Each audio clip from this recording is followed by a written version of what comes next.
करपदहरू चाली नेत्रमाथि उचाली नयन जल खसाली नामको दीपवाली हरि हरि मुखमाली जीवको दुख फाली सुख दिन्छ महान तथ्य त्यस्तो गुरु परम ब्रह्म स्वरूप जानी गर्छु प्रणाम पदमा अति भई हृदय बीच शुभेच्छा लिन्छ जो आत्मशाली कवि पद पदवीको धूलि पाम खाली यत् कीर्तनं यत् स्मरणं यदि क्षणं हरे कृष्ण कृष्ण कृष्ण हरे हरे। दर्शकहरू नमस्कार। यो दिव्य कीर्तन सुनेर यसैमा मुग्ध हुन मन लागिरहेको छ। यहाँ कुनै प्रश्न गर्न मन छैन। त्यही पनि दर्शकहरूको लागि यो दिव्यपुरी टिभीबाट आज हामी एउटा त्यस्तो दिव्य स्थलमा आइपुगेका छौँ। यो पाशुपत क्षेत्रको समीपमा रहेको छ। यहाँ चाहिँ अखण्ड हरिनाम कीर्तन हुन्छ। यो सञ्चालन गर्नुभएको एकजना गृहस्थ सन्त हुनुहुन्छ। उहाँ चाहिँ गुरुवर राम गुरु पनि भन्छौँ हामी, कवि प्रसाद गौतम। पूज्य गुरुदेव कवि प्रसाद गौतम राम गुरुदेवबाट स्थापित यो हरिनाम कीर्तन रहेको छ। यसको बारेमा बुझ्न यसको बिडो थामिरहनु भएको उहाँ पनि आफू साधक हुनुहुन्छ। उहाँ श्रद्धेय गुरुवरको नाति हुनुहुन्छ। उहाँ भागवत वक्ता साधना गरेर पनि एउटा विभिन्न ठाउँमा एउटा नारायण कीर्तन स्थान सञ्चालन गरिरहनु भएको छ। उहाँ हुनुहुन्छ अजित प्रसाद गौतम, जसलाई हामी अजित बाबु भनेर पनि उहाँ गुरुदेवलाई चाहिँ अजित बाबु पनि भन्नुहुन्छ। कार्यक्रममा स्वागत गर्न चाहन्छु गुरुदेव। धन्यवाद। हजुरको परिचय त मैले खासै दिन सकेको छैन होइन। एउटा जुन हजुरको दिव्य एउटा यत्रो विराट उस काम गरेर पनि थोरै काम गरेर पनि धेरै चर्चा कमाउनेको भिडभन्दा एउटा फरक एउटा आफ्नो एउटा दिव्य काम गरिरहनु भएको छ होइन। सुरुमा चाहिँ जसरी म अस्ति नै पनि आएँ यहाँ चाहिँ श्रद्धेय गुरुदेवको चाहिँ यहाँ पनि मैले देखेँ होइन हाम्रो। अनि एउटा दिव्य माहौल, यहाँ आउने बित्तिकै अर्कै माहौल हुन त पशुपतिनाथको समीपमा रहेको छ है। अब एउटा प्रसङ्ग म के भनिहाल्छु भने दर्शकवृन्द, दिव्यपुरीबाट मैले एकजना लामा गुरुको अन्तर्वार्ता लिएको थिएँ। त्यसमा चाहिँ उहाँले चाहिँ सानोमा म नारायण नारायण नारायण भनेर चाहिँ आमाले एक ठाउँमा लिएर जानुभएको पशुपति नजिकैको ठाउँ भन्नुभएको थियो उहाँले। सायद यो परमात्माको लीला, यो के प्रारब्धको खेल होला। उहाँ चिलीबाट आउनु पनि भयो। त्यो भिडियो हेरेर एकजना दिव्यपुरीका दर्शकले उहाँलाई यो ठाउँमा ल्याइदिनु पनि भयो र त्यसपछि उहाँको शरीर पनि शान्त भयो। यो दिव्य स्थलमा म पनि पहिला आइपुगेको थिएँ हाम्रो गुरुदेवसँग भलाकुसारी गर्न। आज चाहिँ यो प्रसङ्ग, यो अङ्ग्रेजी नयाँ वर्ष भनिन्छ नि, यसको प्रारम्भमै हजुर जस्तो दिव्य सन्तको दर्शन गर्न पाइएको छ।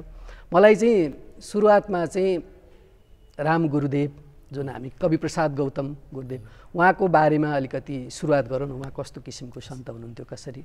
हरिसाडम, सर्वप्रथम हजुर लगायत दिव्यपुरी टेलिभिजन परिवारप्रति हार्दिक आभार व्यक्त गर्दछु।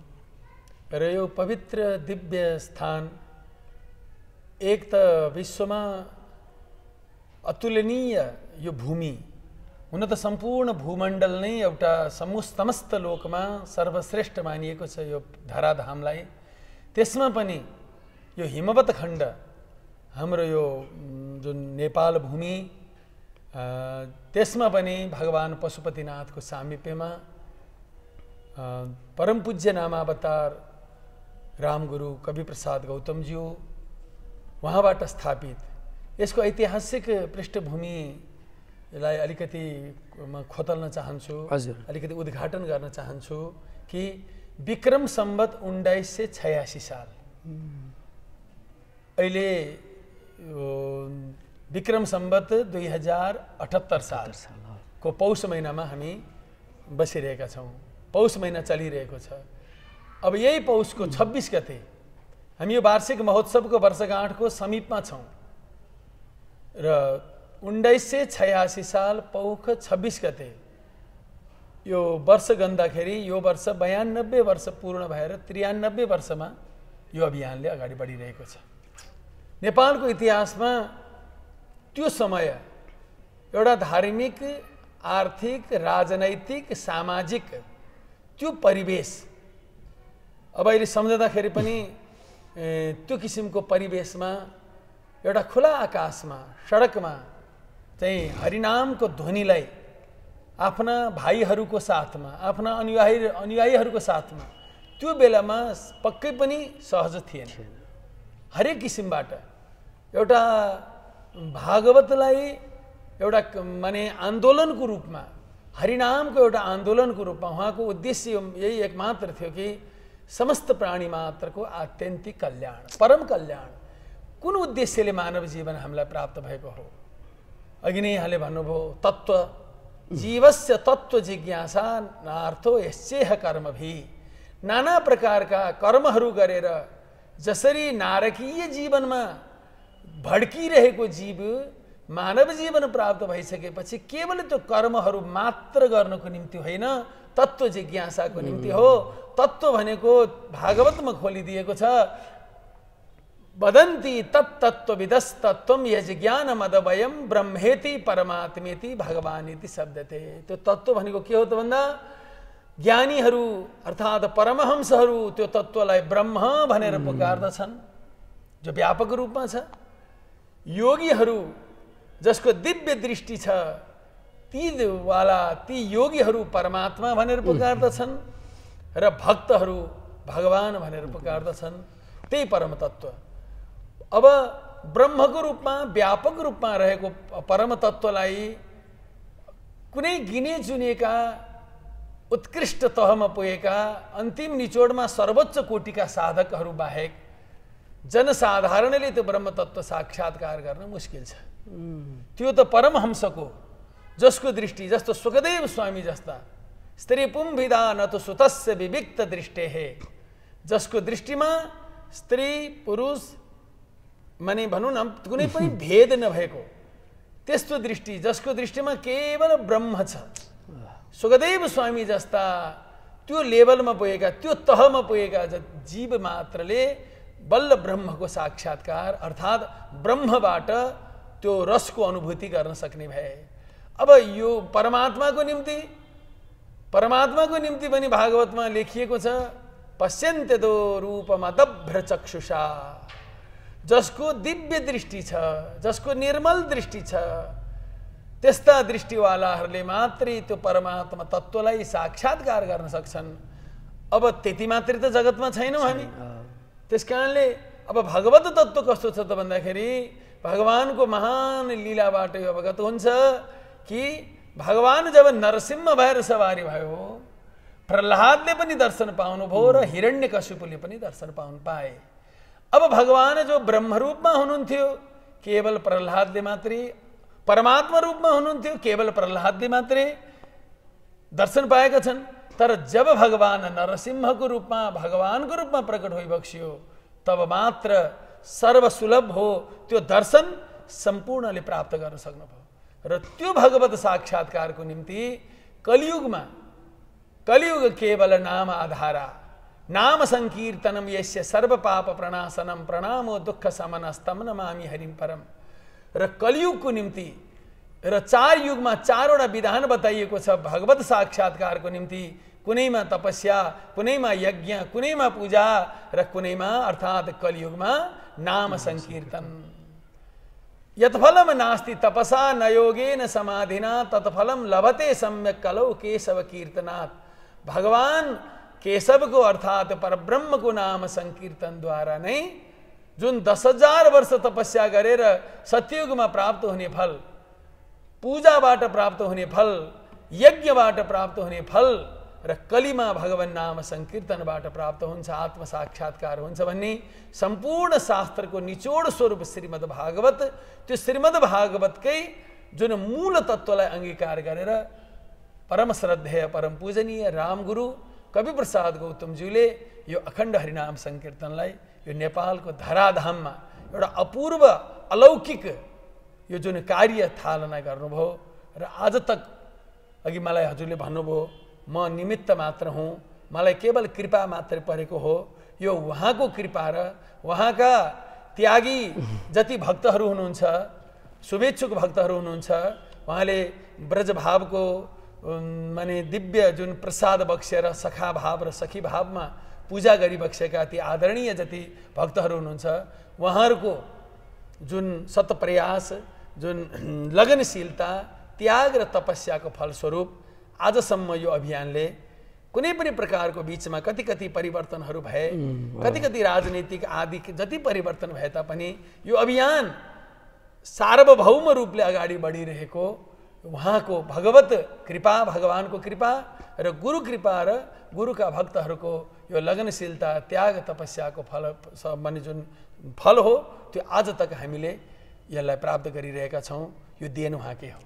जसरी अब हाम्रो श्रद्धेय गुरुवर कविप्रसाद गौतम होइन, राम गुरुको चाहिँ जन्म चाहिँ कहाँ भएको थियो? जन्म काठमाडौँमै भयो। काठमाडौँमा यही नै हो? यही नै हो। ए, हाम्रो करिब 4 पुस्ता गुरुको, मेरो पितामह रामगुरु, हजुर पितामह, मेरो पिताको पिता हजुरबुवा, मेरो हजुरबुवा, हजुर हजुरबुवाको बुवा, हजुरबुवाको हजुरबुवा हाम्रो जीवनपुर, धादिङ जिल्लाको जीवनपुरबाट काठमाडौँमा पाल्नु भएको हो। उहाँ त्यसपछि मेरो जिजीबुबा भनेको बराजु पनि यहीँ काठमाडौँमै, अनि रामगुरु पनि यहीँ, मेरो हजुरबुवा पनि यहीँ जन्मनुभयो। उहाँका 4 भाइ यहीँ जन्मनुभयो र यो अभियानको अभिन्न रूपमा 4 भाइ 2 बहिनी लगायत उहाँका समस्त परिवार र उहाँका सम्पूर्ण जुन भक्तवृन्द हो, उहाँको त्यो साधना कालदेखि नै, यो माने संस्थापन कालदेखि नै उहाँहरूको योगदान रहिआएको छ। अब अलिकति हजुरबुवाको बारेमा मैले चाहिँ खोतल्न चाहेँ, किनभने दिव्य महात्मा हुनुहुन्छ होइन, उहाँलाई चाहिँ कसरी प्रेरणा मिल्यो होइन, कसले चाहिँ उहाँलाई रामगुरु भन्ने दियो त्यो, अनि उहाँमा के थियो भाव, अलिकति उहाँ कस्तो किसिमको साधनाहरू गर्नुहुन्थ्यो, कसरी चाहिँ उहाँलाई यो उत्प्रेरणा मिलेको रहेछ? अब उहाँ वास्तवमा एउटा साधारणभन्दा साधारण काम गर्न पनि एउटा संस्कारले धेरै भूमिका खेलेको हुन्छ। त्यसमा पनि यो महती कार्य भयो। त्यसमा यसको ऐतिहासिक बुझ्दाखेरि हाम्रो योगमाया, तत्पश्चात प्रेमनारायण गुरु, प्रेमनारायण गुरु पहिला 85 सालमा यहाँ विष्णु दिगम्बर पोलुस्कर उहाँको जीवनीबाट अवगत हुन्छ। उहाँले हरिनाम संकीर्तन गर्नुभयो। त्यसपछि गुरु प्रेमनारायणबाट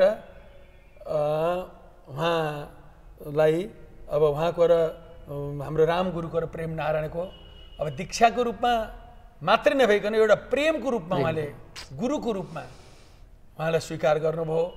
र त्यो भावलाई हुन त उहाँले आफैले त्यसलाई संस्कारको रूपमा लिएर आउनुभएको थियो र त्यो परम्परा अनुसार हरिनाम संकीर्तनको सुरुवात भएर उहाँले लक्ष्य के राख्नुभयो त भन्दाखेरि प्राणी मात्र की जय।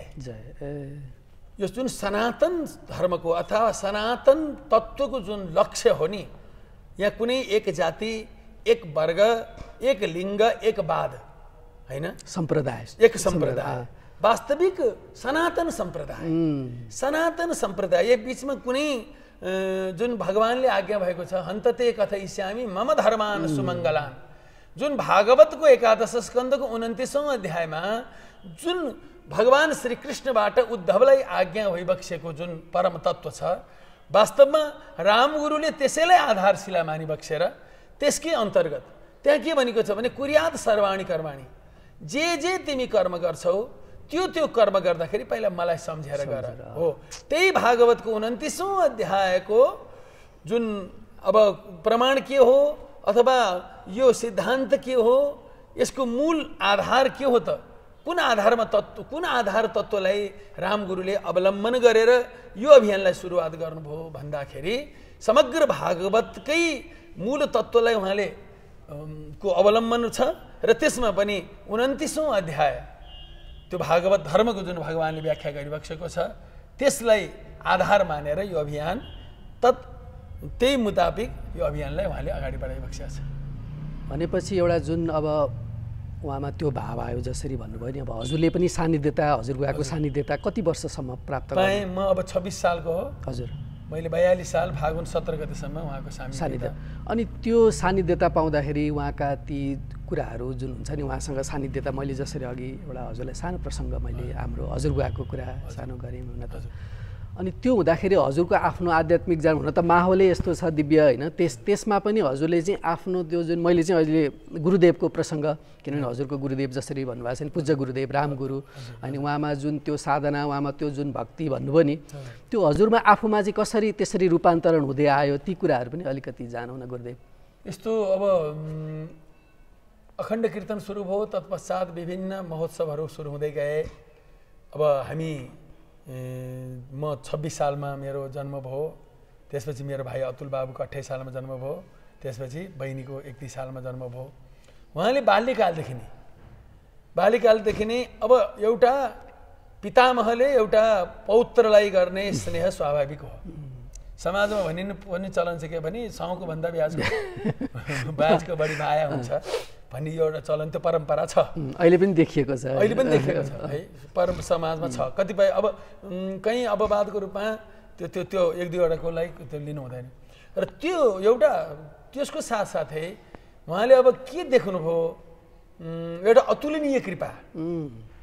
अब जसले कृपा वर्षाउन चाहेको छ, जसले दिन चाहेको छ भने त्यो व्यक्ति पात्र छ कि छैन भन्ने हेर्नुभन्दा पनि त्यसलाई पात्र बनाउने काम पनि त्यही कृपा प्रदाताबाट नै हुने रहेछ भन्ने कुरा हाम्रो जीवनबाट चाहिँ त्यो मलाई विश्वास लागेको छ। म कुनै पुण्यको प्रतापद्वारा यो कुलमा जन्मन आउन पाएँ र मलाई रामगुरुले कृपा गरिबक्स्यो, यो त एउटा सरसर्तीको कुरा हो। किनभने मेरो प्रयास त्यहाँ छ होइन, मेरो तपस्या होला, मेरो त्याग होला, मेरो जीवनको केही आत्मसमर्पण होला, त्यसको बदलामा यो कुलमा जन्मन आएँ अथवा यो परम्परामा जुट्न आएँ, यो माहौलमा म सहभागी हुन पाएँ। त्यो एउटा कुरा मात्रै गर्दाखेरि त मेरो कर्मद्वारा मैले यो कुरा पाएँ, त्यति मात्रै गर्ने हो भने कृपाको बारेमा अलिकति कमै हुन्छ। त्यस कारणले मैले के गरेँ गरिनँ, मैले त्यागिनँ, मैले कुनै तपस्या गरिनँ, तर के भन्दाखेरि गुरु भनेको साक्षात् भगवानकै अवतार हो। गुरु साक्षात् परब्रह्म। त्यस कारणले परब्रह्म स्वरूप जुन गुरु हुनुहुन्छ उहाँहरूले गर्न नसक्ने कुरा केही पनि रहेछ है। मूकम करोति वाचालम पंगुम लङ्घयते गिरिम यत कृपा तमहम वन्दे परमानन्द माधवम। कसैको त साधना गर्दाखेरि भगवत कृपा प्राप्त हुन्छ, साधना पश्चात भगवत कृपा प्राप्त भयो। जस्तो तपस्या गर्नुहुन्छ साधकहरू, कुनै आफ्नो अभिष्टलाई प्राप्तिको निम्ति कोही आफ्नो इष्टलाई लक्ष्य गरेर अब आउँछ नि कथामा पनि, उसको तपस्या पुरा भएपछि वरदान माग्न हो। त्यो के भयो त भन्दाखेरि उसको प्रयास भयो, प्रयासको फलस्वरूप कसको तपस्या गरेको छ, ब्रह्माको गरेको छ कि भगवान भोलेनाथको गरेको छ कि अथवा कुनै देवीहरूको गरेको छ कि, त्यसबाट प्रसाद प्राप्त हुनु त्यो स्वाभाविक भयो। र मेरो सन्दर्भमा हजुरले भन्नुहुन्छ भन्दाखेरि मैले सूक्ष्म कुरा निवेदन के गरेँ भने, मैले अब जन्मना साथको जुन कृपा हो नि, जस्तो कृपा प्राप्त गर्न, कुनै किसिमको वरदान प्राप्त गर्न त्यसले केही गरेको हुनु पर्यो नि त होइन। जब जन्मना साथ त्यो महापुरुषबाट त्यो प्रकारको कृपा प्रसाद वर्षिन्छ भने, मैले कुनै पुण्य कर्म गरेर, मैले तपस्या गरेर मलाई रामगुरुले कृपा गर्नुभयो, यो मात्रै होइन। त्यस कारणले म त्यो कृपाको योग्य भएर गर्नुभयो अथवा नभएर गर्नुभयो, योग्य नहुँदै पनि गुरुहरूमा यो, त्यस कारणले गुरुलाई भगवानलाई के भनिन्छ त भन्दा हे दया सागर भनिन्छ। उहाँहरू के गर्नुहुन्छ त भन्दाखेरि त्यो पात्र भएन भने पनि, पात्र भएकोलाई त गर्यो, उसले साधना गर्यो, पात्रता छैन भने पनि, चुइनी भाँडो छ भने पनि त्यो सुयोग्य व्यक्ति के गर्छ त भन्दाखेरि त्यसलाई टालटुल पारेर, त्यसलाई रसाएर त्यो चुइनी भाँडोलाई योग्य बनाएर अनि आफ्नो प्रसाद, कृपा प्रसाद त्यो माथि राख्नुहुन्छ, त्यसलाई प्रदान गरिबक्सिन्छ।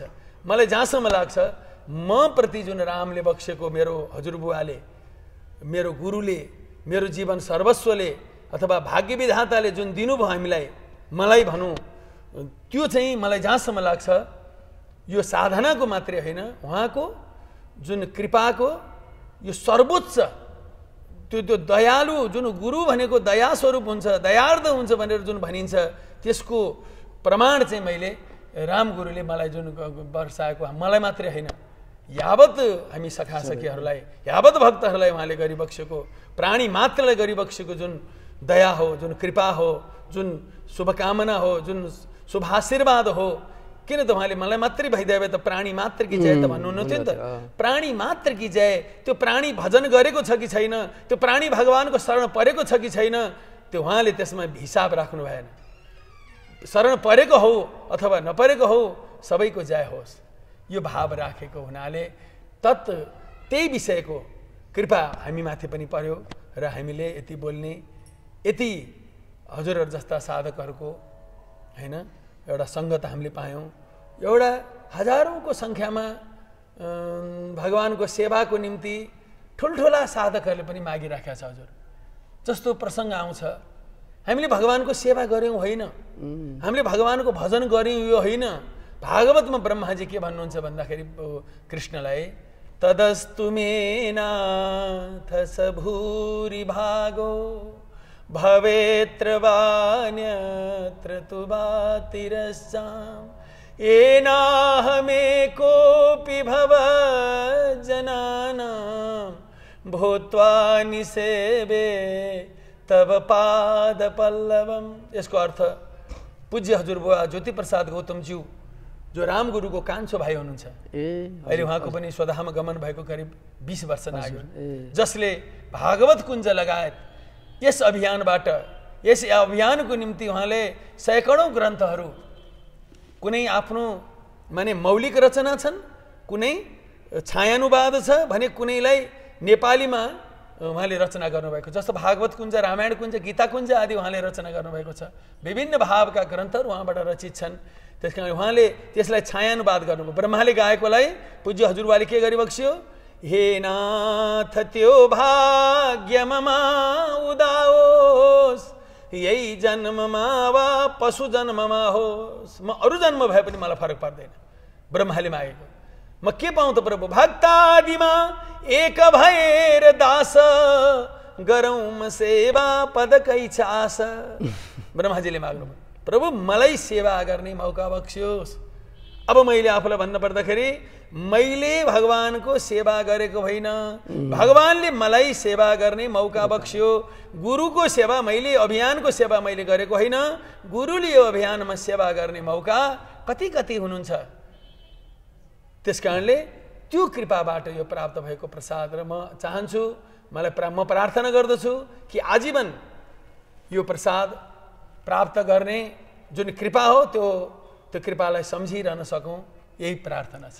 अब जसरी हजुर गुरुदेवले पनि भन्नुभयो, जसरी राम गुरुदेवले चाहिँ हजुरहरू सबै परिवारलाई त कृपा भयो होइन, अरू आउने भक्तजनहरूलाई पनि उहाँहरूले दीक्षाहरू दिने गर्नुहुन्थ्यो कि यही हाम्रो जुन नाम रसको यसैमा नै हरिकीर्तनको नै उ गर्नुहुन्थ्यो? अब हाम्रो के छ भन्दाखेरि हाम्रो भेट हुँदाखेरि हरिशरणम भनेर सम्बोधन, सम्बोधन चाहिँ त्यो, यो हरिशरणमको सम्बोधन चाहिँ हरिशरणम भन्ने मन्त्र यो भगवान शङ्कर्षणले सनकादिलाई बक्स्यो।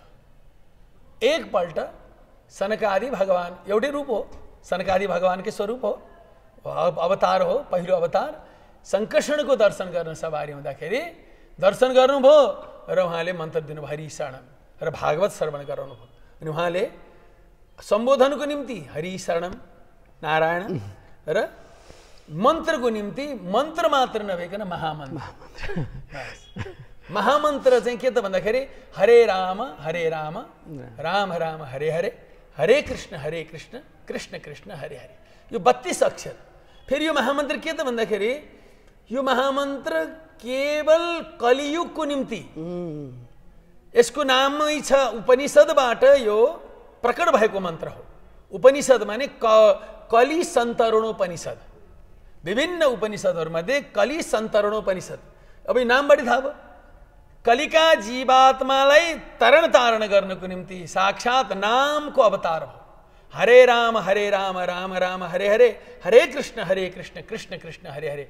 यसमा कुनै जाति, कुनै वर्ग, कुनै लिङ्ग, कुनै वाद, कुनै क्षेत्र, बिल्कुल यसलाई कसैलाई पनि प्रतिबन्ध छैन। कुनै देशकाल परिस्थिति, शुद्ध अवस्था, अशुद्ध अवस्था, कुनै पनि अरू कर्ममा छ नि त विधान। कुनै मन्त्र जप्दाखेरिको विधान छ, अवस्था छ, हैन? शुद्ध अवस्था जरुरी भयो। तर कलियुगको निम्ति के त भन्दाखेरि आफ्नो आफ्नो जुन कर्म हो, आफ्नो आफ्नो जुन कर्म हो त्यसलाई यथावत राखेर त्यो कर्मलाई पूर्ण गर्नको निम्ति नाम संकीर्तन बिना यस्य स्मृत्या च नामोक्त्या तपो यज्ञ क्रियादिषु न्यूनम सम्पूर्णताम याति सद्यो वन्दे तमच्युतम अच्युताय नमः अच्युताय नमः अच्युताय नमः। भगवानको नामले हुन त प्रत्येक युगमा हजुरको कलियुग मात्रै भगवानको नामको युग होइन। कलियुग चाहिँ केवल हरिनामको युग हो। जस्तो सत्ययुगमा पनि भनौँ न कुनै अमुक देवको त उपासना हुन्थ्यो, तपस्या गर्दाखेरि त जस्तो ब्रह्माको तपस्या गर्दा ब्रह्मणे नमः ब्रह्मणे नमः ब्रह्मणे नमः यो नाम जरुरी भयो, हैन? मन्त्र जप्नु पर्यो। अब यज्ञ गर्दाखेरि पनि विष्णवे स्वाहा नारायणाय स्वाहा। अब अमुक अमुक देवहरूलाई देवीहरूलाई जुन स्वाहा आहुति दिन्छ त्यसमा नामको जरुरी भयो।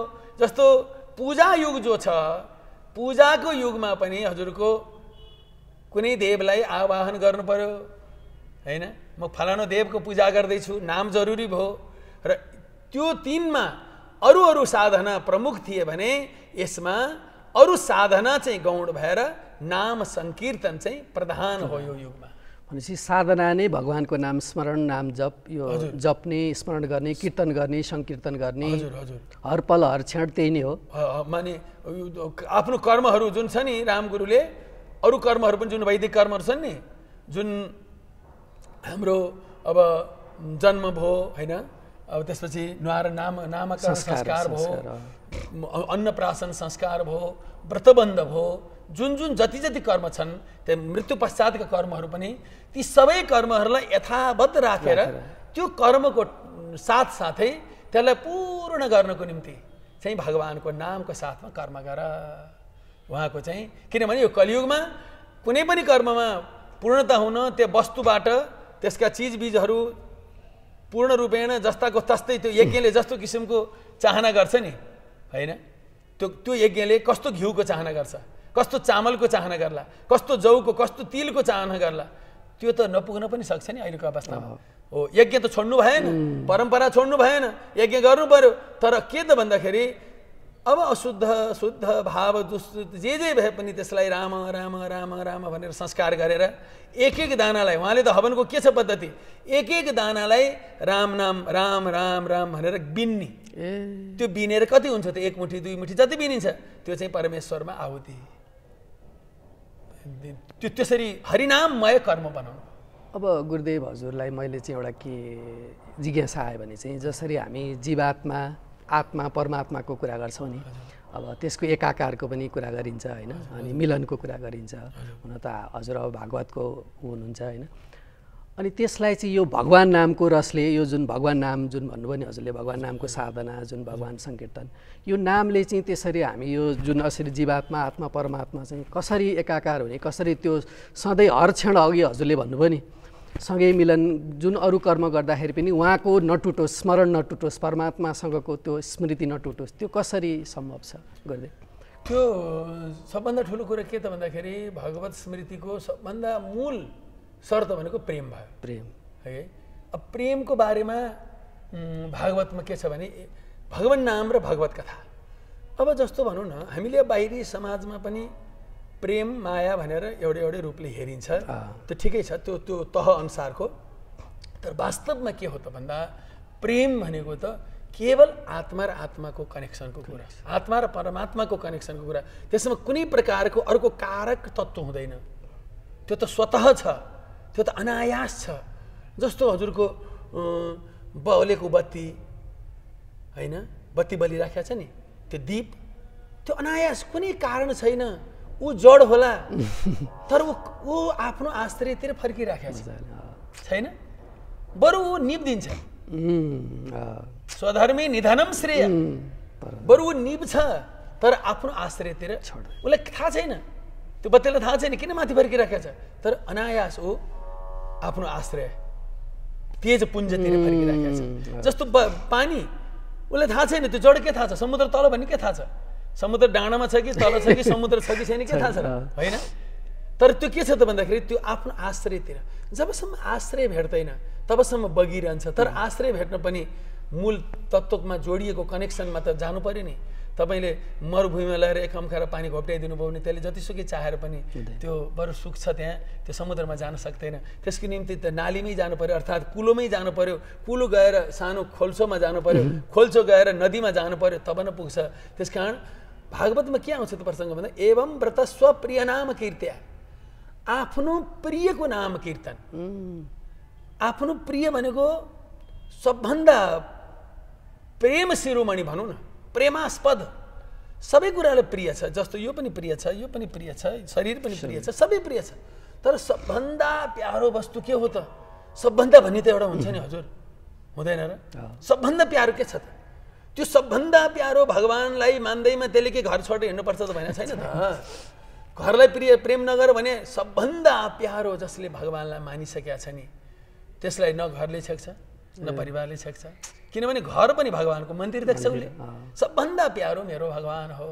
अब त्यो भयो के एवं व्रत स्वप्रिय नाम कीर्त्या, आफ्नो प्रियको, अहिले पनि हुन्छ नि आफूलाई जो मन परेको वस्तु मात्रै सम्झ्यो भने हृदय कस्तो गदगद हुन्छ नि होइन।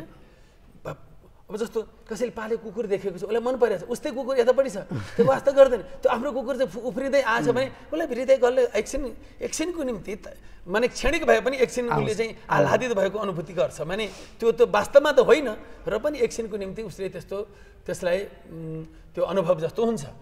अब यो त वास्तवमा जो खोजिराखेको छ, वास्तवमा एउटा फट्याङ्ग्राले पनि, किराले पनि, गधाले पनि, ठुल्ठुला ऋषि मुनि तपस्वी तेजस्वी राजस्वी राजर्षि ब्रह्मर्षि देवर्षि सुरर्षि यावत प्राणी मात्रले खोजिरहेको एउटै चिज छ, त्यो हो आनन्द हो। त्यो हो प्रिय वस्तु भनेको, त्यो हो। किनभने हजुरले प्रिय मानेको वस्तु, प्रिय भन्ने शब्दले त्यो कसैले पनि त्यसलाई अप्रिय रूपमा बुझ्न पाइँदैन। अप्रिय रूपमा यदि कसैले त्यो प्रिय, जस्तो हजुरले कुनै वस्तुलाई प्रिय मान्नु भएको छ भने के मलाई पनि त्यही कुरा प्रिय लाग्छ त? नलाग्न नि सक्छ होइन। ती चाहिँ बाहिरी कुरा भए। हजुरलाई निलो रङ प्रिय लाग्ला, कसैलाई रातो रङ प्रिय लाग्ला, तर एउटा चिज छ हजुरले पनि त्यसलाई नै प्यारो गरिराखेका छ, त्यसकै निम्ति दौडिरहनु भएको छ, लक्ष्य त्यही छ।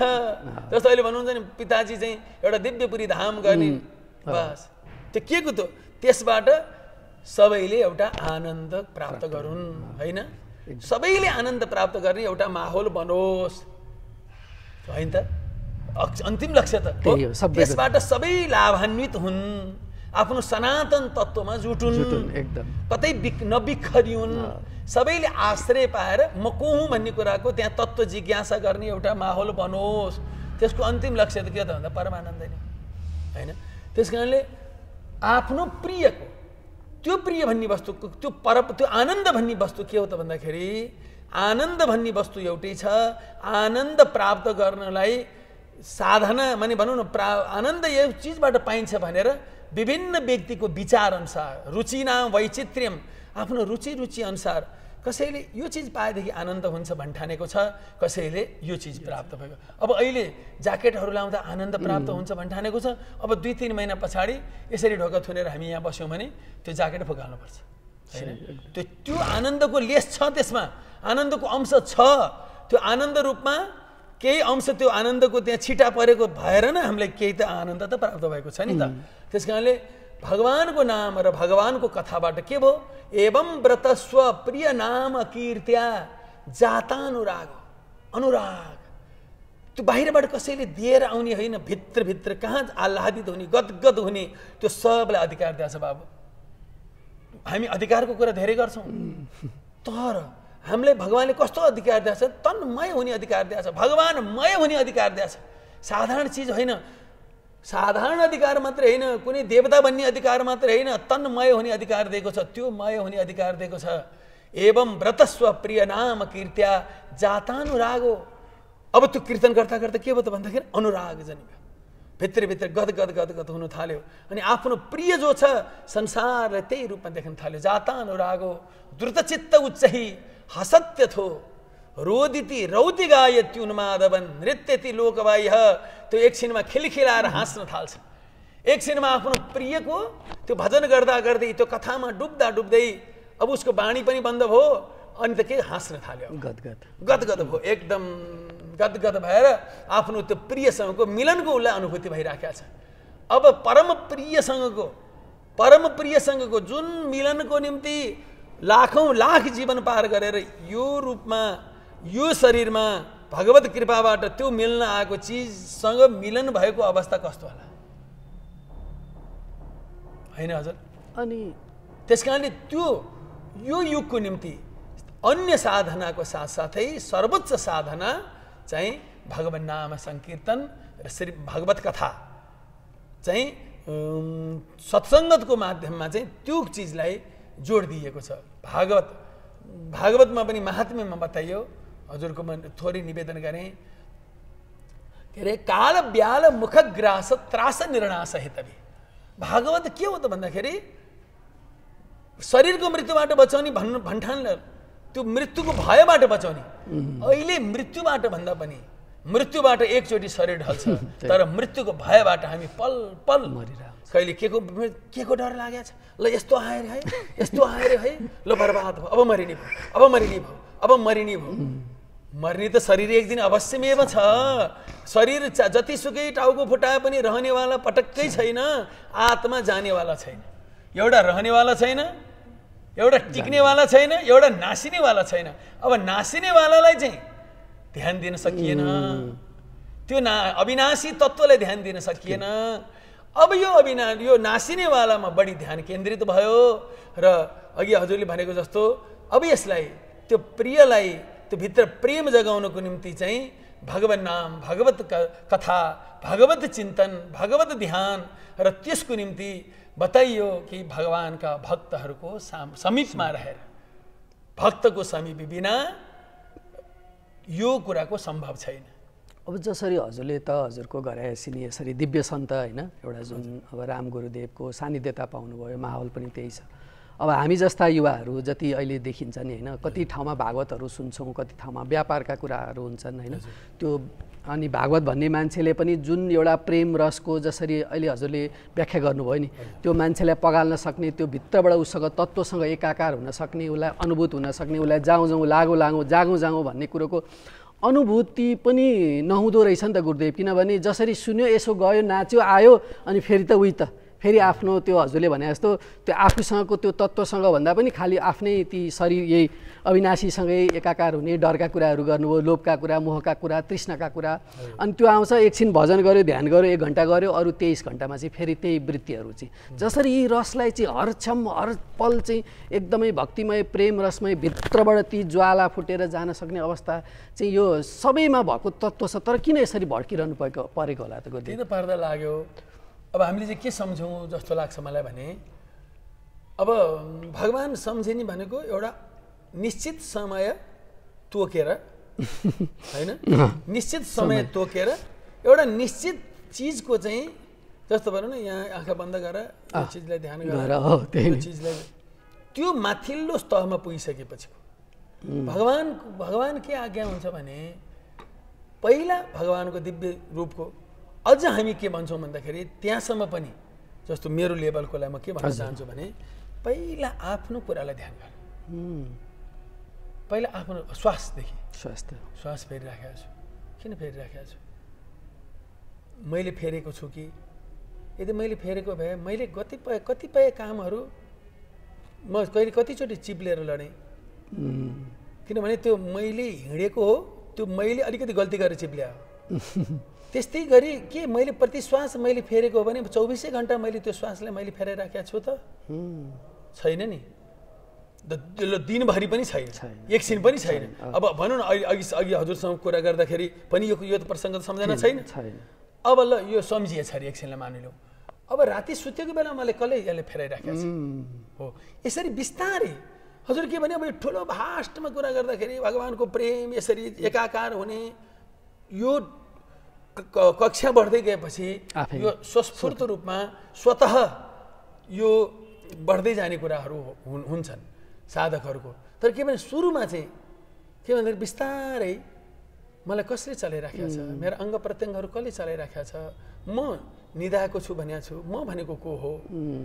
कमसेकम यो प्रारम्भिक रूपमा अलिकति बिस्तारै बिस्तारै हेर्दै हेर्दै गएपछि आफूले टेकेको पाइला ठिक छ त, मैले यहाँ एउटा जुकाले पनि पाइला एउटा पाइलाबाट अर्को पाइलालाई सार्ने बेलामा कति चिन्ता गरेर कति त्यहाँ ध्यान दिएर गर्छ भने म जहाँ पनि टेकिराखेको छु अनि मेरो अवस्था के होला त, म जे पनि खाइराखेको छु, एउटा मोटरसाइकलमा चाहिँ राम्रो पेट्रोल कहाँ पाइन्छ भने हेर्छु भने म यत्रो 4-5 लाखको मोटरसाइकलको निम्ति त्यति चिन्ता छ भने यत्रो देह हो नासवान देह हो, यो रहनेवाला छैन, यो भित्र हेर्ने हो भने यसको कुनै पनि यी चिजहरू चाहिँ भनौँ न अब यो त ढाकिएको छ र त सुन्दर छ, तर पनि यो चिज हजुरले मैले इच्छा गरेर मात्र भएको होइन, यो भगवत कृपाबाट म त भन्छु रामगुरुको कृपाबाट यो एउटा मन्दिर हो, मन्दिरको आकृति छ। त्यसो भएर महाकवि भन्नुहुन्छ नि कुन मन्दिरमा जान्छौ यात्री, मन्दिर त तिमी स्वतः छौ, त्यो भित्र परमेश्वर राज भएको छ, यो भगवानको। त्यस कारणले हामीले आफ्नो शरीरलाई माया गरिराखेका छौँ, यो माया मात्रै गरेर पुग्दैन, मायाले पुग्दैन। माया गर्दाखेरि मेरो शरीर र उसको शरीर भन्ने भेद हुन्छ, आफ्नो शरीरलाई प्रेम गर्नु पर्यो, प्रेम गर्नु पर्यो कि यो भगवत कृपाबाट प्राप्त भएको, यो भगवत कृपाबाट भगवत साक्षात्कारको निम्ति यो मेरो सहयोगी हो, यो देहलाई गाली गर्ने होइन, यो देहलाई यो नासमान देह हो, यो टिक्नेवाला छैन, यो गन्धपुर हो, यो फोहोरको डुङ्गुर बोकेर हिँडेको छ यसरी गाली गर्ने होइन, यो देह न पाउन्जेल दुर्लभ हो मानुष हो देहो देही नाम क्षणभङ्गुर तत्रापि दुर्लभम मन्ये वैकुण्ठ प्रिय दर्शनम। त्यस कारणले मानव देह, त्यस कारणले कुनै जातिको देह भनेर छुट्याएन भागवतले, मानव देह प्रत्येक मानवको शरीर त्यत्तिकै महत्त्वपूर्ण छ। तर उसले त्यसलाई सोचेर विचार गरेर आनन्द त म खोज्दैछु, मैले कस्तो आनन्द खोजेको छु, साँच्ची भनौँ भने समस्या कहीँ पनि छैन बाबु। हामी आफैले व्यवहार चाहिँ के हुन्छ त भन्दाखेरि सबभन्दा राम्रो हो, सबभन्दा राम्रो ओरिजिनल, डुप्लिकेट किन्न कोही पनि किन चाहँदैन। आखिर कुन चिज ओरिजिनल छ, एक दिन त नासिनेवाला छ, यो जगतै ओरिजिनल छैन भने हामी ओरिजिनल किन खोज्दैछौँ त भन्दाखेरि हाम्रो भित्रले ओरिजिनल तत्त्व खोजाइराखेको छ, भित्रबाट खोजिराखेको छ। अब हामी चप्पललाई ओरिजिनल खोज्छौँ हो, यो त ओरिजिनल छ है, सागपात जे पनि खोज्छौँ, खाने चिजहरू पनि। अनि उसले दोकानदारले पनि भन्नुहुन्छ, साउजीले पनि के भन्नुहुन्छ, यो त यस्तो बढिया छ है, यो त कम्पनीको माल हो, यो कुनै थोरै लोकल कम्पनी हो, यो त पुरै कम्पनीको हो, यो ब्रान्डेड हो, यो कम्पनी यो ओरिजिनल हो। अब यहाँबाट हामीले बुझ्नु पर्यो, हामी चप्पल ओरिजिनल खोजिरहेका छैनौँ। चप्पल त हाम्रो त्यो अलिकति हामीले दिमाग लगाउन सकिएन र चप्पललाई ओरिजिनल खोजेको छ। म किन चप्पल पनि ओरिजिनल खोज्छु, प्यान्ट पनि ओरिजिनल खोज्छु, धोती पनि ओरिजिनल खोज्छु, टोपी पनि ओरिजिनल खोज्छु, सक्कली खोज्छु नि त, सक्कली ढाकाको टोपी आहा 4000 5000 जाने बढिया बढिया खोज्छु, घर पनि बढिया बनाउन चाहन्छु, यस्तो बनोस् कहिले पनि नभत्कियोस्, यस्तो रङ लगाउँ कहिले पनि नखुइलियोस्, कहिले पनि खिया नपरोस्। किन त हाम्रो लक्ष्य भनेको सधैँ अटल अटल अटल अनन्त अनन्त अनन्त अखण्ड अखण्ड अखण्ड चाहिँ हाम्रो लक्ष्य छ त भन्दाखेरि हामी जो छौँ बाबु त्यो अखण्ड, त्यो अनन्त, त्यो अनादि, त्यो परम सुन्दर, परम चैतन्य, परम आनन्द, परम सत्यको हामी अंश जीवात्मा भएको हुनाले आफ्नो अंशीलाई अखण्ड खोजिराखेको छ। अखण्ड कसैको पनि मनले कतिपयले भन्छन् यो नास्तिक हो, यो आस्तिक हो, कोही पनि नास्तिक छैन। हजुरले गएर नास्तिक भन्नेलाई पनि प्रश्न गर्नु होला, ल तिमीले अरू त मान्दैनौ, तपाईँलाई आनन्द चाहिन्छ कि चाहिँदैन? दिव्य। बस यदि मलाई आनन्द चाहिँदैन, मलाई दुःखै भए पुग्छ भनेपछि उसले दुःखमा पनि आनन्दै पाएर न, उसलाई अर्को आनन्द चाहिएन। हरिशरणम होइन त? त्यस कारणले आनन्द नचाहने वस्तु कोही छैन। जुन यहाँले भन्नु पनि अब त्यो कसरी प्राप्त हुन्छ त भने सोच्ने, समझ्ने र हरेक चिजलाई अहिले सबैलाई चाहिएको आनन्द छ। सबै भगवत प्रेमी छन्। अब भगवानको प्रेमी नभए तापनि, भगवान भनेर प्रेम गर्न नजाने पनि आनन्दको प्रेमी छन्, सही हो, ओरिजिनालिटीको प्रेमी छन्, सुन्दरताको प्रेमी छन्, रसको प्रेमी छन्। अन्धकार कसैलाई चाहँदैन। एउटा पमिला पनि, एउटा पुतली पनि गएर प्रकाशमै गएर ऊ रमिरहन्छ, किनभने त्यो पनि त्यो प्रकाशकै अंश भएको हुनाले त्यही आनन्द, त्यही आह्लादित हुन्छ। त्यस कारणले हामीले यो साधना बिस्तारै बिस्तारै बिस्तारै आफूले खोजिएको गरेर अलिकति एकचोटि मात्रै चस्का लाग्यो भने यो छोड्न सकिँदैन र यो बिस्तारै हुने कुरा हो। र यसको निम्ति साधकहरूको, भगवानका भक्तहरूको चाहिँ सन्निधान, गुरुहरूको, सन्तहरूको, ती समाज सुधारकहरूको तिनको सान्निध्यमा बसेर हामीले साधना गर्न सक्नुपर्छ। होइन एक्लै मात्रै गर्दाखेरि त अभिमानले आउने ठाउँ पाउँछ। अब जसरी हजुरले गर्नुभयो ती सान्निध्यता पाउनुपर्छ, जानु पर्यो भन्नुभयो होइन। कति ठाउँमा मठ मन्दिरहरूमा पनि गएर टाउको ठोकाउनेहरू, टाउको पनि ठोकाइरहेको हुन्छ होइन। तर जसरी यसरी बुझाइदिने, प्रष्ट रूपमा व्याख्या गरिदिने, यी तत्त्वको कुरालाई पनि यसरी गरिदिने अहिले गुरुदेवहरूको कमी भएको हो कि? किनभने जसरी व्यापारीकरणको मैले कुरा गरेँ नि गुरुदेव, किनभने त्यो हुँदाखेरि चाहिँ हामी जहाँ जान्छौँ अनि ठगिन्छौँ, जहाँ जान्छौँ द्रव्य यज्ञ हुन्छ, द्रव्यको कुराहरू आउँछ र विभिन्न अफवाहका कुराहरू पनि देखिन्छन्। अनि त्यो हुँदाखेरि साधकहरूलाई पनि भित्रबाट त्यहाँ गएपछि के नहोला जस्तो 2-4 दिन लाग्छ। पछि फेरि उहाँ जुन गुरुदेवहरूको आचरण व्यवहार त्यो हेर्दाखेरि पनि, मैले यो कसैलाई पनि निन्दाको कुरा गरेको होइन कि, एउटा सामान्य साधकले पनि त्यो जो खोजेको हुन्छ नि, उसले रियल तत्त्वमा जसरी अब आनन्द, जसरी ड्रग्स खानले पनि आनन्दै खोजेको हुन्छ, रक्सी खानले पनि आनन्द खोजेर, अब यो भगवत प्रेम, यो जुन आफ्नो तत्त्व खोज्ने मान्छेहरू कति ठाउँमा गएर फसेर चाहिँ उनीहरू जान चाहेका छैनन् क्या गुरुदेव। अनि सही साधना, सही गुरु कसरी प्राप्त गर्ने, अनि त्यो कसरी हुन्छ? यो प्रारब्धकै खेल हो कि यसरी हामीले विभिन्न ठाउँमा भड्किरहनु परेको, कसरी गर्ने त्यसलाई गृहस्थीहरूले? त्यही त अब अघि भनियो नि, अब जो त्यस्ता पदार्थहरू सेवन गर्नेले पनि आनन्द खोजेको छ, तर उनीहरूलाई त्यो बुझेका मान्छेले भनौँ न, त्यो चिजबाट तिमीले खोजेको आनन्द पाइँदैन।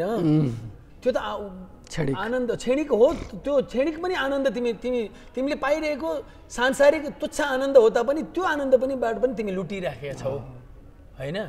त्यो बताइदिने को त? अब यहाँ त के छ त भन्दाखेरि सन्तहरूलाई अथवा यो धर्म कर्म गर्ने भनेपछि त्यसलाई अलिकति बढी चासो राख्ने, अनि त्यस्ता व्यक्तिहरूलाई चाहिँ अलिकति तिरस्कार गर्ने। के हामी समाजकै के अछुतो रहन सक्छौँ त? त्यस्ता व्यक्तिहरूलाई के हाम्रो कर्तव्य रहँदैन त बाबु भन्नुहोस् त? किनभने भनेपछि अब यहाँ जुन अघिको बाबुले भन्नुभयो व्यापारीकरण कुरा, अब यो गहिरो कुरा छ, गहिरो कुरा छ। अब यसमा श्रोताहरूको पनि भागवत रस त्यहाँ झर्दछ। अब म यसलाई गहिरेर नजाउँ, भागवत रस त्यहाँ झर्दछ र भागवत तत्त्व त्यसले मात्रै जान्दछ जो श्रोता र वक्ताको एकै लक्ष्य हुनुपर्छ। बस एउटै लक्ष्य। जस्तो मैले बार निवेदन गर्दै आएको छु, आज हजुरलाई पनि मैले प्रथमचोटि निवेदन गर्दैछु, भागवत भन्ने वस्तु अब अहिले कसैलाई कुनै कुराको काम जरुरी छ, त्यसको निम्ति रकमको जरुरी छ, अब त्यहाँ अब अमुकलाई लगाएपछि पैसा आउँछ भन्ने छ। अब त्यो उहाँले पनि अब त्यसमा अब श्रोताहरूको अथवा कार्यकर्ता जुन कर्ताहरूको इच्छा अनुसारै जानु पर्यो होइन, जानु पर्यो नि त। कति उठ्छ भनेर त त्यहाँ जानु पर्यो कि त त्यो कार्यक्रममा उहाँले सहभागी नै हुनु भएन। सहभागी भइसकेपछि त रकम कलमको कुरा त आयो त, रकम कलमकै उद्देश्य राखेर गरिसकेपछि त पण्डितले पनि गर्दै नै परिहाल्यो। अब यी कुराहरूतिर यी अलिकति छलफलकै विषय हुन्छन्, मननीय विषयहरू हुन्छन्। तर वास्तविक के त भन्दाखेरि भागवतको श्रोता, भागवतको वक्ता, भागवत पढ्ने पढाउने यो मननीय कुरा छ। भागवत पढ्ने चलन छ, पढिन्छ, पढ्नुहुन्छ विद्यार्थीहरू हो, गुरुबार पढाउनुहुन्छ, पढ्ने पढाउने, पढिसकेपछि भन्ने, एक थरी भन्नुहुन्छ भागवत कथा गर्नुहुन्छ, एक थरी कथा गराउनुहुन्छ होइन। मैले कर्ता हुन्छु, हजुर कथा गर्नुहुन्छ, हजुर कथा गर्नुहुन्छ, म कर्ता बन्छु। अनि अर्को सुन्ने सुनाउने हुन्छ, भन्ने भनाउने, सुन्ने सुनाउने, गर्ने गराउने, पढ्ने पढाउने, यी त चलिराखेका छन्। यो भित्र अरूको गुदी तत्त्व जबसम्म खोतलिँदैन तबसम्म त्यो हजुरले भन्नु खोजेको कुरा भागवतबाट पाइँदैन। यतिमा मात्रै सीमित, यो माथि माथि मात्रै भयो। समुद्रमा माथि मात्रै पौडी त गयो, समुद्र तर्यो पनि होला, तर समुद्रमा किन पौडी खेल्नु पर्थ्यो र? समुद्र अन्यत्रै सरोवरमा खेलेको भए पनि त हुन्थ्यो नि। समुद्रभित्र पौडी खेल्नुको उद्देश्य के भन्दाखेरि त्यहाँ भएका मणिहरू अथवा त्यो रत्नहरू, त्यो रत्नसम्म पुग्नु सकेर ल्याएपछि नै त हुन्छ।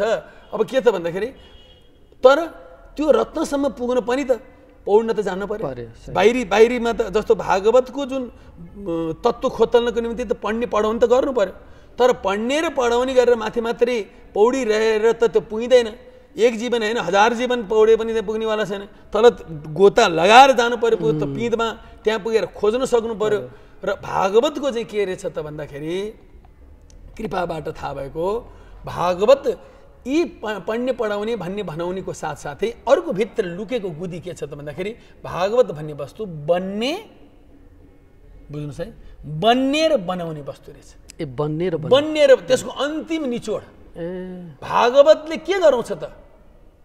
मोक्षलाई त भागवतले भन्नुभयो, धर्म प्रोज्झित गैतवोत्र परमो निर्मत्सराणाम सताम वेद्यम वास्तव मत्र वस्तु शिवदम तापत्रयोन्मूलनम श्रीमद् भागवते महामुनिकृते किंबा परैरीश्वरः सद्यो हृदयवरुध्यते तत्कृतिभिः शुश्रूषु विस्तत् क्षणात्। अब यो भागवत बन्ने र बनाउने, अब हजुरले भन्नु होला यसको कहाँ छ त, कहाँ लेख्या छ भन्दा, महात्म्यमा आत्मदेव ब्राह्मणको कथामा जब गोकर्णजी महाराजको ज्ञान प्राप्त गरेर आत्मदेव जङ्गलमा जानु, आमाको परमधाम गमन भयो, यता धुन्धुकारीको मृत्यु भयो। धुन्धुकारी प्रेतको रूपमा ऊ बहकिरह्यो। गोकर्णजी महाराज आउनुभयो आफ्नो जन्मभूमि, जननी जन्मभूमिश्च स्वर्गादपि गरिएसी, जहाँ आफू जन्मनु भएको थियो गोठ खण्डहर थियो, त्यहाँ आएर राति बस्नुभयो। त्यो प्रेतात्माले गोकर्णसँग प्रार्थना गर्यो कि मलाई कसरी उद्धार गर्ने, मेरो उद्धार गर। गोकर्णजीले भाषा बुझ्नु भएन, त्यहाँ विभिन्न किसिमका दृश्यहरू देखाइएको त्यहाँ भागवतमा आउँछ, महात्म्यमा। अनि त्यहाँबाट अभिमन्त्रित जल जब उहाँले छम्किसकेपछि, अभिषेक गरिसकेपछि उहाँले बोल्नुभयो, हे म तिम्रो भाइ हुँ, हे गोकर्ण मेरो रक्षा गर। पश्चात सूर्यको प्रसादबाट भागवत गराउनु भयो। 7 दिनमा त्यो प्रेतात्मा भागवतको प्रभावबाट दिव्य रूप धरो जात तुलसी दाम मण्डित साक्षात भगवानको रूपमा परिणत भयो। 7 दिनको कोर्स हो भागवत बाबु, 7 दिनको कोर्स हो भागवत। भागवत उपदेश होइन, मात्रै होइन, भागवतमा उपदेश छन्, यसो गर यसो नगर, यो विधि विधान सबै बताइएको छ। तर भागवत उपदेशले मात्रै उपचार हुन्छ र? हुँदैन। डाक्टर साहबहरूले औषधि यति टाइम खाऊ, ल ठिक छ, खानु पर्यो नि, खानु पर्यो, सेवन गर्नु पर्यो, त्यसको अनुपाम केसँग खाने, त्यो खाएपछि के चिज नखाने, हुन्छ नि त, होइन? पथ परहेज त चाहियो त। अब भागवतमा के आयो त भन्दाखेरि, दिव्य रूप धरो जात तुलसी दाम मण्डित, अनि पहेँलो वस्त्र लगाएको, दिव्य रूप, तुलसीको माला लगाएको, कुण्डल लगाएको, रङ कस्तो छ त भन्दाखेरि घनश्याम। 7 दिनको कोर्सद्वारा, 7 दिनको उपचारद्वारा भागवतले साक्षात स्वयं भागवत बनाउने, यो भागवत बनाउने जस्तो आउँछ नि, कुमारकोटीले कुमारकोटी बनायो भने जस्तो 7 दिनमा 7 दिन भागवत बनाउने। अब त्यो भागवत बन्न चाहने श्रोता जरुरी छ, प्यास लागेको श्रोता हुनु पर्यो।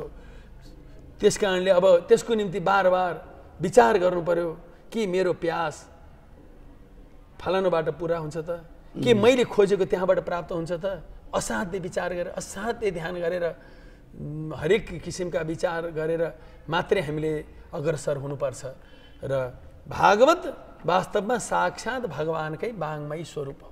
र हजुरको म निवेदन गर्छु एउटा कुरा, भागवतलाई कसैलाई त्यो भागवतको रस पिउने बारेमा रोक्न सकेको छैन। भगवान भन्नुहुन्छ, जो पात्र छैन त्यसलाई पात्र बनाएर पिलाऊ, चुहिएको भाँडोमा भागवत नराख, पात्र बनाएर पिलाऊ। भागवत जो कोहीलाई अधिकार छ, हरिनाम जो कोहीलाई अधिकार छ। त्यस कारणले म निवेदन के गर्छु त भन्दाखेरि, अब कहाँ कसले के गर्यो भन्नुभन्दा पनि भागवतको मूल लक्ष्य के हो त्यसलाई हामीले चाहिँ प्रचार प्रसार गरेर, अब यो दिव्य पुरी टेलिभिजन, यसबाट चाहिँ भागवत यथार्थ कुराहरू, धेरै धेरै पण्डितहरू हुनुहुन्छ, यथार्थ वक्ताहरू हुनुहुन्छ। हामी त वास्तवमा मैले त भन्छु नि, म त मन्टेश्वरीमा एउटा पछाडि न पुस्तक छ, न पेन्सिल छ, न कलम छ, न कुनै त्यो पढाइ सम्बन्धी कुनै कुरा छन्।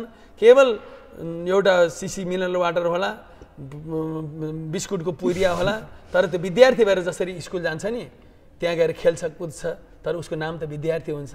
त्यस कारणले हुनुहुन्छ नेपालमा पनि महान महान सन्त हो, उहाँहरूबाट यो भागवतको रस बहिरहेको छ र यो भागवतको रसले विश्वको कल्याण गर्नेछ।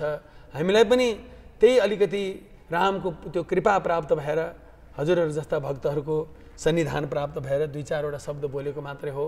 र वास्तवमा भागवतको अन्तिम निचोड के हो त भन्दाखेरि भागवतले कुनै अरू चिज दिँदैन, स्वयं बनाइदिन्छ। जसरी अब भक्ति ज्ञान कर्मका कुरा छन् नि होइन गुरुदेव, होइन? अनि त्यसमा पनि भक्ति ज्ञान वैराग्य तपस्याका कुराहरू, होइन? अनि यसलाई चाहिँ अब जस्तो गृहस्थीहरूले यी वैराग्यका कुराहरू भन्दाखेरि यी सबै आन्तरिक भए, यी कर्म भक्ति ज्ञानका कुराहरूलाई चाहिँ आफ्नो जीवनमा उतारेर चाहिँ जुन हजुरले भन्नुभयो नि भागवत बन्ने कुरा भन्नुभयो नि, त्यो 1 हप्तामा भागवत श्रवण गरेर मैले अब गुरुदेवको कुरा गर्दाखेरि चाहिँ अहङ्कारको कुरा गर्दाखेरि चाहिँ मैले भागवतमा यति लाख खर्च गरेँ, मैले यति लाख गरेर चाहिँ भागवत सम्पन्न गरेँ, अब मैले यो मोक्षको लागि गरेँ, यस्तो गरेँ भन्दाखेरि त ती कुराहरूले पनि अब जसरी व्यक्तिका आफूले जुन लाउने जसले कर्ता हुन्छ नि, हुन त यहाँ द्रव्यको कुरा आउँछ कुनै पनि त्यो चलाउनको लागि, तर यति गरेँ मैले, यतिजना बोलाएँ खुवाएँ गर्दाखेरि त्यो पार्टी प्यालेसमा जसरी बिहा वर्तमान गर्दा यस्तो गरेँ भन्दाखेरि यो भागवतका कुरामा त यसरी गोप्य ती द्रव्यका कुराहरू पनि नदेखाएर, होइन, एउटा त्यो किसिमले भावले गर्नुपर्ने होइन र गुरुदेव? के हो यो खास त्यो अझै झन् मैले तत्त्वको मैले चाहिँ अलिकति गइरहेको, हुन त अब प्रायले मान्छेले काहीँ सामाजिक काम गरेर यति उठाउने गर्दा त्यो सामाजिक काममा लाग्दाखेरि त राम्रै हो, होइन? तर व्यक्तिहरूले घरमा लाउँदाखेरि पनि यतिजनालाई बोलाएँ गर्दा मैले यो भागवत लाएँ, मैले वर्षपछि लाउँछु भन्दै त्यो दम्ब मात्रै भयो। आफूभित्र त्यो फर्किने सक्ने, त्यो तत्त्वलाई निहाल्न सक्ने, त्यो भागवत बन्न सक्न चाहिँ किन नभएको? किनभने यसरी वर्षौँदेखि हामी भागवत त सुनिँदै आएका छौँ नि गुरुदेव, लाई पनि रहेका छौँ, तर पनि समाज त किन बदलिएको छैन नि? त्यही त, अब त्यही भावलाई परिवर्तन गर्न सकिएन।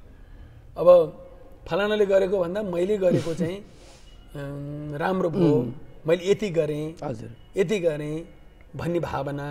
अब त्यसको लागि चाहिँ के भन्दाखेरि त्यो भागवतको यथार्थ रस अब पिलाइदिनेले पिलाउन नसकेको अवस्था र पिउनेलाई पनि त्योभन्दा पनि मेरो कार्यक्रमको बारेमा कति टिका टिप्पणी भयो, बजारमा कति हल्ला चल्यो, विज्ञापन कति भयो भन्ने कुराको चाहना भइदिएपछि के लाग्छ हजुर? किनभने त्यो भागवत त आफ्नो ठाउँमा महान छ, भगवानकै स्वरूप हो। अब त्यो भगवानको स्वरूप जुन भागवत छ, वास्तवमा भागवतको इतिहास नै कस्तो अचम्मको छ कि अरू सबै ग्रन्थ चाहिँ वेदव्यासले सम्झेर लेख्नुभयो। बाबुले सम्झनु, ध्यान दिनुहोस् है। अरू सबै 17 महापुराण, 1 वेदलाई, मूल वेदलाई 4 विभाग है, अनि जसले वेदको मूल तत्त्व समाउनलाई गाह्रो छ, जसलाई समय छैन, जसमा त्यो पढ्ने भनौँ न वातावरण छैन, त्यो वातावरण भए त सबैले पढ्न सक्छन्, यहाँ कुनै जातिलाई छुट्याएको छैन, त्यो वेदलाई बुझ्न सक्दैनन् भने तैँले त्यही मात्रै पढ्नुपर्छ भन्नु त उसमाथि अन्याय हो नि त, अन्याय हो नि त। त्यस कारणले जसले बुझ्न सक्दैनन् भने त्यस्ता वर्गको निम्ति लक्षित गरेर भगवान वेदव्यासले महाभारत रचना गर्नु, इतिहास पुराण, जसलाई 5औं वेद भनिन्छ। 5औं वेद। त्यति गर्दाखेरि पनि वेदव्यासलाई शान्ति भएन। अहिले हजुरले भन्नुभयो नि भागवत भइराखेको छ, भागवत सुनिराखेको छ, भनिराखेको छ, तैपनि त्यो रस भएन, परिवर्तन भएन। अब त्यहाँ त्यो परिवर्तन नभएको त यो भागवतको सुरुवातमै यो जुन हजुरले अहिले गर्नुभएको प्रश्न त्यो त्यहाँसँग मेल खान्छ। अब वेदव्यासीले सम्या प्रासकोटी त्यहाँ सरस्वतीको तटमा बसेर ध्यान गर्न लाग्नु। मैले के भयो मैले कति कर्म गरेँ, यस्तो गरेँ, महाभारत बनाएँ, मैले त ठुलो काम पो गरेँ त। अब त्यहाँ उहाँलाई के भयो त भन्दाखेरि खोतल्दै जानुभयो। अन्तिममा गएपछि उहाँले सोध्नु किम्बा भागवता धर्मा न प्रायण निरूपिता प्रिया परमहंसानाम तयेव ह्यच्युत प्रिया। कतै मैले मेरो प्यारो कृष्णको भागवत धर्मको बारेमा खुलेर वर्णन गर्न सकिनँ कि क्या हो? बस जब त्यो भन्ने बित्तिकै हामी नारद भनेर एउटा समाजमा अर्कै चित्रण गरिन्छ है, अर्कै चित्रण गरिन्छ, तर वास्तवमा नारद त्यो होइन। नारद भनेको जब त्यो व्यक्ति किम कर्तव्य विमूढ भयो, हजुर अब के गर्ने कसो गर्ने, अब कहीँ पनि आधार केही पनि भएन, के गर्ने, कोठामा बसिरहने कि बाहिर जाने, खाने कि नखाने, मेरो लक्ष्य के हो, अब एकदम सतहमा गएर एकदम अब लड्ने अवस्था। जब त्यस्तो अवस्था आएपछि भगवान्ले एउटा आधार तत्त्व बक्सिन्छ, त्यो आधारको नाम हो नारद। अब वेदव्यासको अगाडि नारद खडा हुनुभयो। जब उहाँले चाहिँ त्यो कतै मैले भगवान्को भक्तिवर्धक ग्रन्थ नबनाएर हो कि नारदजीले उहाँलाई शिक्षा दिनुभयो, समाधिनानुस्मर तद विचेष्टितम। नारद, तिमीले योभन्दा अगाडि 17 महापुराण महाभारत 4 वेदको विभाग तिमीले आफ्नो बुद्धिबाट आफूले पढेकोबाट तिमीले सारा शास्त्रबाट उद्धारण गर्यौ अथवा आफ्नो त्यसमा लगानी गर्यौ, तिमी रचयिताको रूपमा तिमी प्रस्तुत भयो, मैले यति बनाएँ भने तिमीलाई भाव रह्यो। अब तिमी के गर त भन्दाखेरि आँखा बन्द गर, अब त्यो लीला बिहारीलाई सम्झ, आफूले जति पढेका कुराहरू अब भगवान्लाई सम्झ। भगवान्लाई सम्झ भन्ने बित्तिकै त्यहाँ के भयो त भन्दाखेरि अरू सबै कुरालाई आफूलाई पनि बिर्स, बस सबै कुरालाई बिर्स। त्यस कारण आर्ष भाषामा लेखिएको छ, समाधि भाषा भनिन्छ। त्यहाँ कतिपय ठाउँमा अनुप्रास पनि कता कता गइराखेको छ। त्यो त किन वार त्यो आयो अब त सबै कुरा, संसारका सबै कुराहरू बिर्सेर नारदजीको प्रेरणाद्वारा प्रादेश मात्रम भवत प्रदर्शितम, हे वेदव्यासी मैले हजुरलाई सङ्केत मात्र गरेँ। नारदजीलाई पिर पऱ्यो नि, यत्रो ग्रन्थ बनाउने वेदव्यासलाई कतै मेरा कुराले चोट पुगेको होइन। वेदव्यासी प्रादेश मात्रम भवत प्रदर्शितम, मैले हजुरलाई चाहिँ एउटा साङ्केतिक रूपले भनेको, समाधिनानुस्मर तद विचेष्टितम। त्यो भगवान्लाई सम्झनुहोस्, त्यसको लीला सम्झनुहोस्, र जे स्फुर्ण हुन्छ, जे त्यहाँ उम्रन्छ त्यही लेख्नुहोस्, जे बग्न थाल्छ त्यही छोडिदिनुहोस्। त्यहाँ तपाईँ यसरी म गर्छु, यसरी बनाउँछु, यति मिठो बनाउँछु, यति लालित्य भर्छु त्यहाँ, यति साहित्य भर्छु त्यहाँ, व्याकरणीय रूपले म उत्कृष्ट व्याकरणको चाहिँ नमुना यो भागवत बनाउँछु। ती सबै कुरालाई एकछिन थाती राख्नुहोस्। समाधिनानुस्मर तद विचेष्टितम, ती सबै भगवानको जब तपाईँलाई ध्यान हुन थाल्छ, तपाईँभित्र रहेका व्याकरण, साहित्य, ज्योतिष, वेदान्त, साङ्ख्य, योग, मीमांसा सब भगवानको भक्तिको पछि लागेर स्वस्फूर्त रूपमा बहन थाल्छन्। बस अनि त्यहाँ उहाँले नारदजीले सङ्केत गर्नुभयो। सङ्केत गरेपछि वेदव्यासीले अनि भागवतको रचना गर्नुभयो। भागवतको रचना भक्ति ही उत्पद्यते पुंसा शोक मोह भयापहा। पहिला भागवतको माने प्रकट गर्नुभन्दा अगाडि उहाँले के गर्नुभयो त भगवानको ध्यान गर्नुभयो, आफ्नो आराध्यको ध्यान गर्नुभयो। अपश्यत पुरुषम पूर्वम मायाम च ततपाश्रयाम। भगवान वेदव्यास हंस हुनुहुन्थ्यो, भगवानको र भगवानको चरणको आश्रयमा रहनुभयो कि मायादेवीको ध्यान गर्नुभयो र भगवानको ध्यान गरेर जे स्फुरण हुन्छ त्यो लेख्न थाल्नुभयो। हरिशरण हरेर गुणाक्षिप्तमाथि त्यही भागवत त्यही प्रकट भयो र भागवत वेदव्यासले लेख्नु भएको वेदव्यासबाट भागवत प्रकट भयो।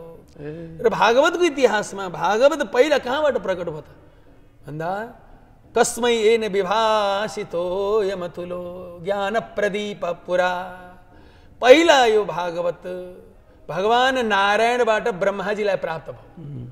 ब्रह्माजीलाई त्यस कारणले भगवानको प्रथम शिष्य तेने ब्रह्म हृदय आदि कवये मुह्यन्ते सूरयः। पहिला भगवानले त्यो वैदिक ज्ञान वेदको नवनीत जुन वैदिक साहित्यको जुन नवनीत हो भागवत त्यो कसलाई दिनुभयो त भन्दा पहिला ब्रह्मालाई दिनुभयो। ब्रह्मबाट नारदले पाउनुभयो, नारदबाट वेदव्यासले पाउनुभयो। भर्खर भनि नि वेदव्यासबाट सुखदेव स्वामीले पाउनुभयो। सुखदेव स्वामीबाट मात्रै भागवतको सार्वजनिकीकरण भयो। सुखदेव स्वामीसम्म नआइपुग्दासम्म भागवत सार्वजनिक भएन। जब सुखदेव स्वामीले महाराज परीक्षितलाई श्रवण गराउनु भयो भागवती कथा, त्यो रस पिलाउनु भयो। पिबत भागवतम रसमालयम मुहुरहो रसिका भुवि भावुका। तत्पश्चात त्यो भागवत सर्वसुलभ भएर गयो। त्यस कारणले अब यहाँ के रहेछ त भन्दाखेरि मैले नपढिकन भागवत जानिँदैन, क ख नचिनिकन भागवतको अक्षर कसरी जानिन्छ। अलिकति सम्पत्ति नभए पनि भागवतको कार्यक्रम गर्न सकिन्छ, सकिँदैन। तर त्यहाँ के जरुरी भयो त भन्दाखेरि मेरो सम्पत्तिले मात्र भागवतको रस पिउन पाइँदैन, मैले कख जानेर मात्रै पाएको होइन। यदि मैले कमाएको पैसाले मैले भागवतको रस पिउन पाउँछु भन्ने मैले घमण्ड गर्छु भने मभन्दा अगाडि देवताहरूले पाउनु पर्ने। देवताहरूले चाहिँ कलश लिएर आयो अमृतको, त्यहाँ आएर चाहिँ सुखदेव स्वामीलाई भन्न लाग्नुभयो कि हामीलाई भागवतको अमृत पिलाउनुहोस्। व्यापार भयो नि त, अहिले मात्रै हो रहेछ त, तत्कालीन अवस्थामा त व्यापार पनि मलाई हामीलाई भागवत पिलाउनुहोस्, त्यो भागवत पिलाएको बापत हामी यो अमृत टक्राउँछौँ हजुरलाई, यो आफ्नो शिष्य परीक्षितलाई यो अमृत पान गराउनुहोस्। अब सुखदेव स्वामीले कहाँ फड्कार दिनुभयो, खबरदार तिमीहरू मेरो यत्रो बहुमूल्य अमूल्य यो निधि, अमूल्य मेरो धनलाई तिमीहरू चुनौती दिन्छौ?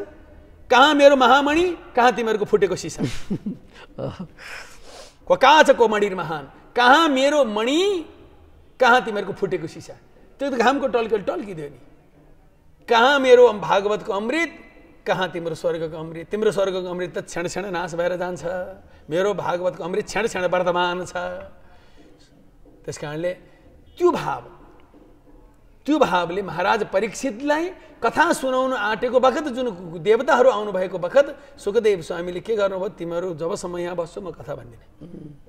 किन भेद गरे होइन नि, त्यहाँ घमण्ड थियो, घमण्ड गरेको हुनाले भागवत अभक्ताम तांश्च विज्ञाय न ददौ स कथा अमृतम श्रीमद् भागवती वार्ता सुराणाम अपि दुर्लभा। महात्म्य अभक्त जो छ, जो घमण्डी छ, मैले यति जानेको छु, मैले गरेको छु, त्यो चाहिन्छ।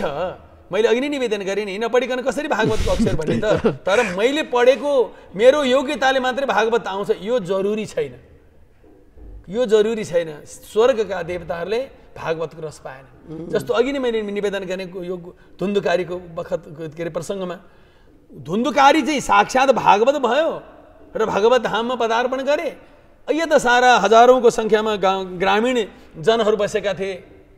ती ग्रामीण जनहरू गोकर्णका जो छरछिमेकीहरू हुनुहुन्थ्यो, हाम्रो भाइ छोराले कथा भन्ने, गोकर्णले भन्ने कथा सुन्न जानुपर्छ, परम विद्वान परम सन्तको कथा सुन्न जानुपर्छ भनेर सुन्न आउनुभयो। विमान आउँदाखेरि अरू सबै फर्किनु पर्यो, कसैको पनि खोलेन। अनि किन गोकर्णले सोध्नुभयो, किन त यो चाहिँ यसरी पार हुने, यिनले चाहिँ पनि कथा सुनेको छ नि त, यिनी चाहिँ किन पार भएन भन्दाखेरि यसले चाहिँ वास्तवमा रस पिएको छ। यिनीहरू चाहिँ घरमा गएका छन्, हाम्रो एकछिन बसी बिहालो हाम्रो भाइ छोरा आएको कथा सुन्न जाउँ न त भनेर मात्रै आएका छन्। यिनले भागवतलाई प्रधान मानेका छैनन्, यिनले घर गृहस्थलाई प्रधान मानेको छ। यो धुन्धुकारीले भागवतलाई प्रधान मानेको हुनाले यसलाई भागवत तत्त्व प्राप्त भयो। तत्पश्चात फेरि उहाँले त्यो भावद्वारा भागवत गरेर साराको उद्धार गर्नुभयो। अब यहाँ के त भन्दाखेरि धुन्धुकारीले चाहिएको थियो, खोजेको थियो, उमुक्त भयो। अब अरूलाई त के त भन्दाखेरि हाम्रो भाइ छोरा आएको छन्, पढेर आएका छन्, कस्तो भन्दा रहेछन् त हेरौँ न त। त्यहाँ पण्डितहरू पनि हुनुहुन्थ्यो होला, हामी पनि हेर्छौँ नि त। भनेपछि हजुरको कुरा काट्ने, त्यो जसले खोजेको चाहेको मान्छेले चाहिँ त्यो भागवतबाट प्राप्त गर्न सक्छ, उसले अन्त भड्किनै पर्दैन। त्यो त्यसैलाई नै सही साधना मानेर आफ्नो गृहस्थी जहाँ छ बसेर गऱ्यो भने उसले त्यो आफ्नो कहीँ जानै पर्दैन। कहीँ त्यहीँभित्र सम्पूर्ण सागर, त्यो गागरमा सागर त्यहीँभित्र छ, कुनै शङ्का छैन। समस्त शङ्काको निवारण परीक्षित महाराजले अलिकति पनि शङ्का हुने ठाउँ छोड्नु भएको छैन भागवतमा। अनि भागवत त्यो अध्ययन गरिसकेपछि अनि आफूले जुन एउटा जिउँदो गुरु पनि चाहिन्छ, गुरुदेव चाहिन्छ, जसरी त हजुरले त गुरुदेव प्राप्त गर्नुभयो। अनि ती भक्तहरूले, ती जिज्ञासुहरूले, ती मुमुक्षुहरूले अनि गुरुदेव चाहिँ कसरी प्राप्त गर्छन् त? होइन, अब त्यो त अध्ययन गर्नु पर्यो, साधना गर्नु पर्यो। भागवतको गुरुहरू हुनुहुन्छ हजुर, होइन, अलिकति साधक गुरुको पछि लाग्नु पर्यो। साधना जसले गरिन्छ थाहा पाइन्छ नि, जो साधनाबाट चाहिँ एकदम भागवतमय भएका, संसारमा कमी छैन है, खोज्नुपर्छ। बाहिर आउँदैन। तपाईँ पछि लाग्न जानुभयो भने बाबु यता नभए यता जाऊ भनेर पन्छाइदिन्छन् कि। त्यस कारण खोज्नु सक्नुपर्छ, कमी छैन। तिनै सज्जन, तिनै महापुरुषहरू टनाटन भरिभराउ छन् जगतभरि, तिनकै प्रभावद्वारा त विश्व अडिराखेका छन् है। साधुको कमी पनि छैन, सज्जनको कमी पनि छैन, सबैतिर महानुभावहरू समाज सुधारकहरूको पनि कमी छैन। तर हामीले के त भन्दाखेरि उहाँहरू कतै भित्र कोठामा लुकेर साधना गरेर विश्वको कल्याण चिताएर सबैलाई आशीर्वाद दिएर बसिरहनु भएको छ। बाहिर देखिँदैन, सडकमा कतिचोटि भेटिन्छ होला, चिनिँदैन। अब हामी लुगाको रङ हेर्छौँ होइन, अरू आभूषणहरू हेर्छौँ, अब के गर्ने? त्यस कारणले त्यस्ता सन्तहरू अब प्रिय प्रार्थना गर्नु पर्यो। त्यस्ता लुकेर बसेका सन्तहरूले आफूले ती कृपा गरेका ती प्राणीहरूलाई चिनिदिनु परेर उद्धार गरिदिनु। त्यो मैले त्यही प्रश्न गर्न खोजेको थिएँ, किनभने त्यसरी गोप्य रूपमा जो बस्नु भएको छ उहाँले चाहिँ ती जो रियल जो छ नि रियल साधकहरू चिनेर चाहिँ उहाँहरूलाई पनि केही कृपा एउटा प्रसाद दीक्षा वा के हुन्छ नि एउटा आध्यात्मिक जानको लागि सही मार्ग दिनुभयो भने चाहिँ उनीहरूको पनि बाटो खुल्थ्यो, उनीहरू पनि भड्किनु पर्दैन थियो होला, नकारात्मकतिर लाग्नु पर्दैन थियो होला होइन। अब हामी कार्यक्रमको अन्त्यमा आइसकेका छौँ। अलिकति हजुरसँग त धेरै ज्ञानहरू छन्, मसँग त खास त्यस्तो केही प्रश्न सोध्ने प्रश्नहरू पनि केही छैनन्। म त सामान्य एउटा जिज्ञासु मात्रै हो गुरुदेव बराबरकै उसमा छौँ। अनि गुरुदेवलाई चाहिँ अब यो हजुरको जुन यो सङ्कीर्तन यो जुन अखण्ड चलिरहेको छ नि नारायण सङ्कीर्तन, अब यसको चाहिँ खास अब अहिले चाहिँ कहाँ छ गुरुदेव? हजुर त यति व्यस्त हुनुहुन्छ, प्रायः हजुरसँग यो 3-4 महिना भयो होला मैले आज यो जुन नयाँ वर्षको दिन अङ्ग्रेजी नयाँ वर्षको दिन आज जुर्यो, यो भगवान्कै कृपा हो। शुभकामना पनि म व्यक्त गर्दछु है। अनि नयाँ वर्षमा 22 अब सबैतिर सुख शान्ति हुनेछ, भगवत कृपा परिरहनेछ। कहाँ भइरहेको छ? जसरी मैले रुम्जाटारमा पनि भइरहेको छ भन्ने थाहा पाएँ होइन। हाम्रो भ्यालीभित्र पनि। हजुर कति ठाउँहरूमा छ अहिले?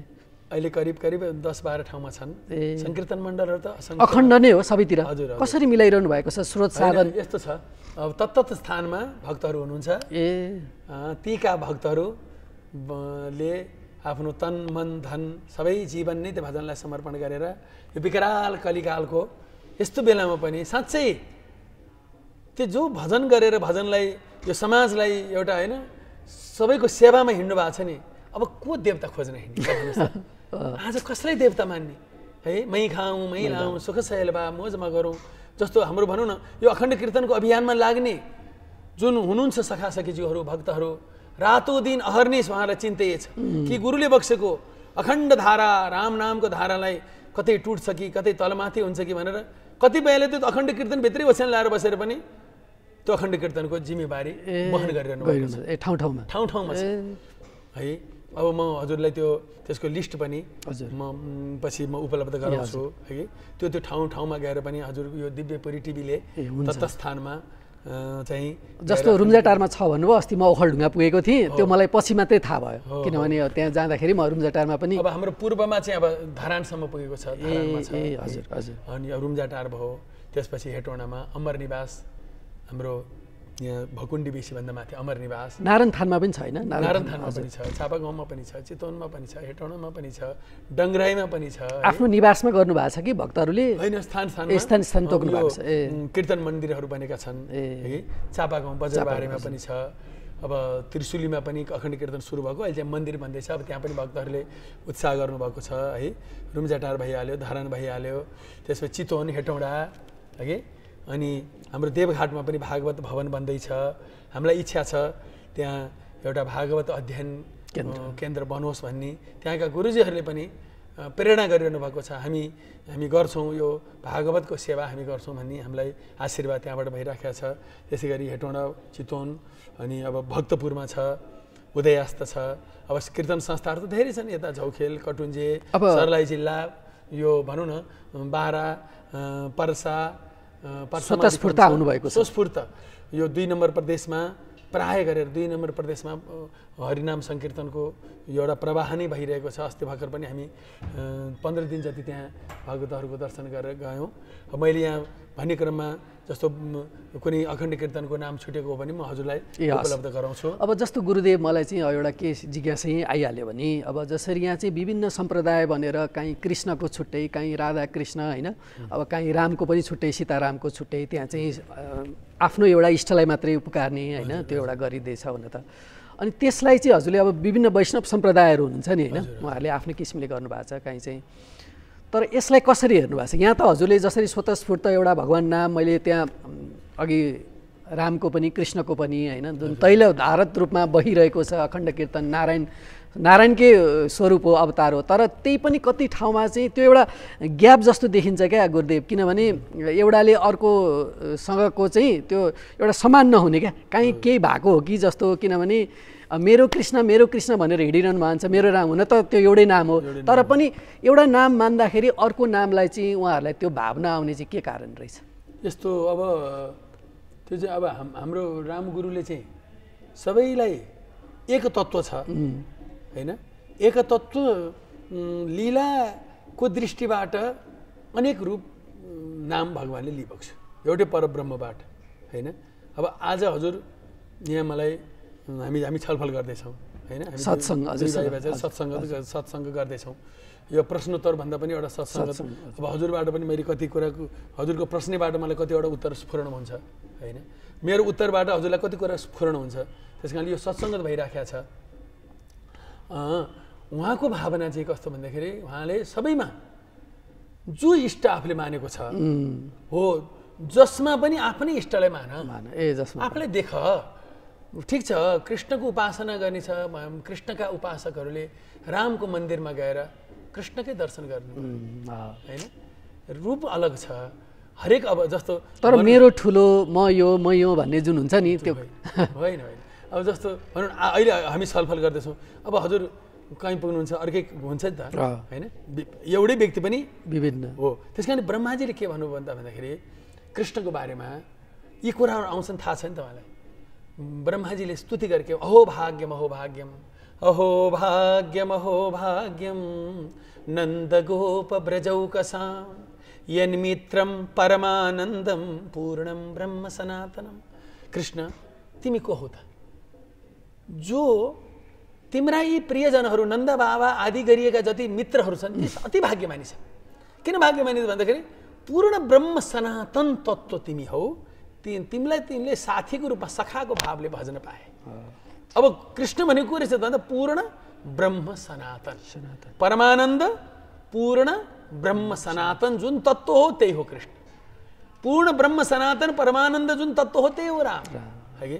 त्यस कारणले त्यो कुराबाट त्यस कारणले भेदभाव रहित ढङ्गबाट एउटा भनौँ न अब त्यो सोचमा अलिकति अब कतिपय साधना यस्तो हुन्छ, त्यसको कारण चाहिँ के भनेदेखि जुन जसको उपासना हजुरले गर्नुभएको छ नि हजुर, त्यो उपासना गर्ने उद्देश्य जो जस्तो कृष्णको उपासना गर्नुभएको छ भने कृष्णले बताएका कुराहरूको पनि त्यहाँ केही न केही त अध्ययन गर्नु पर्यो, उहाँको नाम जप्नु पर्यो, उहाँले बताएका कुराहरूको अध्ययन गर्नु पर्यो। केवल प्रभुको विग्रह स्थापेर ठिक छ, प्रभुको विग्रह स्थापना गरेर भगवानको बिहान स्नान गराउने, पञ्चामृत स्नान गराउने त्यो आफ्नो ठाउँमा ठिक छ। तर त्यसको साथसाथै जबसम्म भगवान श्रीकृष्णको उपासना गर्ने उपासकले चाहिँ कृष्णको वचनलाई, कृष्णको जीवन लीलालाई अध्ययन गरेर त्यो अनुसारको भजन भज्नु पर्यो। कृष्णको लीलाको अनुकरण होइन, कृष्णको भजनीय लीला छ, त्यसलाई भजनु पर्यो। भगवानले गीतामा के आज्ञा भएको छ त्यो हेर्दै गएर भगवानका वाणीहरूलाई सम्झँदै जानु पर्यो। त्यो सम्झँदै गइसकेपछि अब रामका उपासक हामी रामका मात्रै भन्ने यदि छन् भने है हुनुहुन्छ भने उहाँले पनि राम मर्यादा पुरुषोत्तम भगवान रामको चरित्र अध्ययन गर्नु पर्यो, कमसेकम दोहाहरू पढ्नु पर्यो, रामायणहरूको अध्ययन गर्नु पर्यो, राम भक्त सन्तहरूको सामिप्यमा जानु पर्यो जसको पुरा व्यापक दृष्टि छ है। त्यस कारणले यी कुराहरू के भन्दाखेरि भगवानको उपासना चाहिँ भयो, भगवानले बताइबक्सेका कुराहरूको मनन चाहिँ यदि हुन सक्यो भने यी हजुरले भन्नुभएको जस्तो यी कुनै पनि कुराहरू यी क्षणिक हुन्, यो यी साम्प्रदायिक कुराहरू यो हुँदैन, टिकाउ हुँदै होइन, त्यो गर्नै मिल्दैन। एउटा उपासना यो हामी त के भन्छौँ भने अब कसैले कहीँ एउटा ढुङ्गा मात्रै राखेर एउटा भनौँ न कुनै आकार दिएको छैन त्यहीँ राखेर चाहिँ धुप बालेर उसले आँसु झारेर आफ्नो प्रियतालाई भक्तिभाव प्रस्तुत गर्छ भने के हजुरले देख्नु भएन मैले देखिनँ भनेर त्यसलाई चाहिँ हामीले निन्दा गर्ने? त्यही त हो, सही। हामीले पनि कहाँ देखेका छौँ र भगवानको कुनै मूर्ति बनाएर आएको छ भने ओहो कस्तो राम्रो मार्बलको मूर्ति भन्छौँ, मार्बलको भगवानको मूर्ति भन्छौँ। पहिला कृष्ण देखियो त देखिएन? कृष्णको उपासना गर्ने म भन्छु आफूलाई भने मैले पहिला त त्यो मार्बल देख्नै हुँदैन, त्यहाँ त कृष्ण देख्नु पर्यो नि। त्यहाँ किन त विग्रहमा पहिला के देखिन्छ? ओहो कस्तो सुनको मूर्ति, आहा कति पर्यो त्यही प्रतिभाव। पहिला के देख्यो? सुन देख्यो, पहिला के देख्यो? चित्र देख्यो, पहिला के देख्यो? काष्ठ देख्यो, पहिला के देख्यो? माटो देख्यो। जुन जुन चिजले मूर्ति तयार हुन्छ नि हो। त्यस कारणले त्यसको साथसाथै भागवतमा आउँछ त्यो जसले जसको उपासना गरेको छ त्यसको बारेमा त्यसकोमा पूर्ण रूपेण जुन दिन शरण परिन्छ नि अब हजुर, त्यो शरण परेपछि यो सबै समाधान शरणागति पूर्ण निछावर पूजा के को निम्ति गरिएको छ, केही पाउने अभिलाषा राखुन्जेल त्यहाँ भेदभाव भयो। म कृष्ण भक्त, म राम भक्त, म फलानु भक्त, म ढिस्कानु भक्त। जब मेरो स्वस्फूर्त रूपले त्यहाँ अहङ्कार छुटेर त्यो चरणको शरणमा दण्डवत भयो नि, प्रणिपात भयो नि, अब त्यहाँदेखि सबै आफ्नै उपेक्षा, पूर्ण समर्पण हुने बित्तिकै धनुधारीलाई को उपासकले धनुधारी बाहेक केही पनि छँदै छैन है। त्रिपुण्डधारीका उपासक त्योभन्दा कोही तत्त्वै छैन। एक ब्रह्म छ, एक ब्रह्म तत्त्व छ। अब त्यो त विभिन्न रूप लिएर विभिन्न रुचि भएकाको लागि चित्तलाई खिच्नको निम्ति, उसले तदाकारित बनाउनको निम्ति त्यो रूप धारण गरेर भगवानले हामीमाथि कृपा गरिबक्सेको, न कि त्यो भगवानको विग्रहलाई लिएर हुँदै नभएको फेरि अर्को दङ्गा फसाद गराउनको निम्ति होइन। त्यस कारणले अब ती पनि कस्तो भनेदेखि हजुरको कतिपय साधनामा नबुझेको अवस्थामा ती हुने हुन्। बुझेका सन्तहरूको त्यो दृष्टि छैन, बिल्कुलै छैन। हामी अब देखिरहेका छौँ समाजमा त्यस्ता सन्तहरू हुनुहुन्छ, कोही वैष्णव सन्तहरू हुनुहुन्छ उच्च कोटिका है, कोही अब शैव सम्प्रदायका उच्च कोटिका सन्यासी सन्तहरू हुनुहुन्छ। उहाँहरूमा कुनै भेद छैन। एकले अर्कालाई एउटै तत्त्वमा, एकै ब्रह्म तत्त्वलाई साक्षात्कार गरेकाहरूलाई त्यो कुनै कुराको छैन। अब उहाँहरूको अब अरू अलिकति नबुझ्नेहरूको पछि बुझ्दै गइन्छ, त्यो दृष्टि बन्दै जान्छ। त्यो सबै समस्या चाहिँ के त भन्दाखेरि म कसको पूजा गर्दैछु, कसको नाम जप्दैछु। अब मैले हजुरको यो जुन यो अहिलेको एउटा माने जिज्ञासा राख्नु पनि त्यसको एउटै श्लोकमा छ। त्यो किन भेद देखिन्छ त? राम भक्तले म रामको भक्त, हनुमानको भक्तले म हनुमानको भक्त, फलानुको भक्तले म, त्यो के त भन्दाखेरि जसको हामीले उपासना गरेका छौँ नि। सुखदेव स्वामी आज्ञा हुन्छ, हे राजन, यत कीर्तनम यत स्मरणम, तिमीले जसको कीर्तन गरेका छौ उसकै स्मरण गर। अब यहाँ कृष्णको मूर्तिको पूजा गरिराखेका छ, कृष्णको कीर्तन गरिराखेका छ, सम्झना चाहिँ पुग्यो बाहिर। भयो त? त्यही त भएन हो। यो साधना नभएको भनेको यो। यत कीर्तनम यत स्मरणम यत ईक्षणम, जसको कीर्तन गरेका छौ उसकै स्मरण, उसकै दर्शन। जब स्मरण गर्ने बित्तिकै त दर्शन भइगयो नि, झझल्को आएन। हजुरले कसैले बाटोमा कुरेर बस्नुभयो भने उसको झझल्को आउँछ, आयो कि। यत ईक्षणम यद वन्दनम यद श्रवणम यद अर्हणम, समर्पण। त्यो भए चाहिँ के भयो? लोकस्य सद्यो विधुनोति कल्मषम। बस म यसको भक्त, त यसको भक्त, त यो जाति, त फलान जाति, तँलाई हेर्न नहुने, तँलाई छुन नहुने, यी सब समस्या एकैचोटि समाधान केले गर्छ त भन्दा जसको हामीले उपासना गरेका छौँ। यत कीर्तनम, त्यहाँ कुनै तोकिएन, विग्रह तोकिएन, नाम तोक्नु भएन। सत्यम परम धीमहि भनेर भागवतको प्रारम्भमै कुनै नाम विशेषलाई तोक्नु भएन है। त्यस कारणले यत कीर्तनम यत स्मरणम यद वन्दनम, यत कीर्तनम यत स्मरणम यदीक्षणम यद वन्दनम यद श्रवणम यद अर्हणम, लोकस्य सद्यो विधुनोति कल्मषम।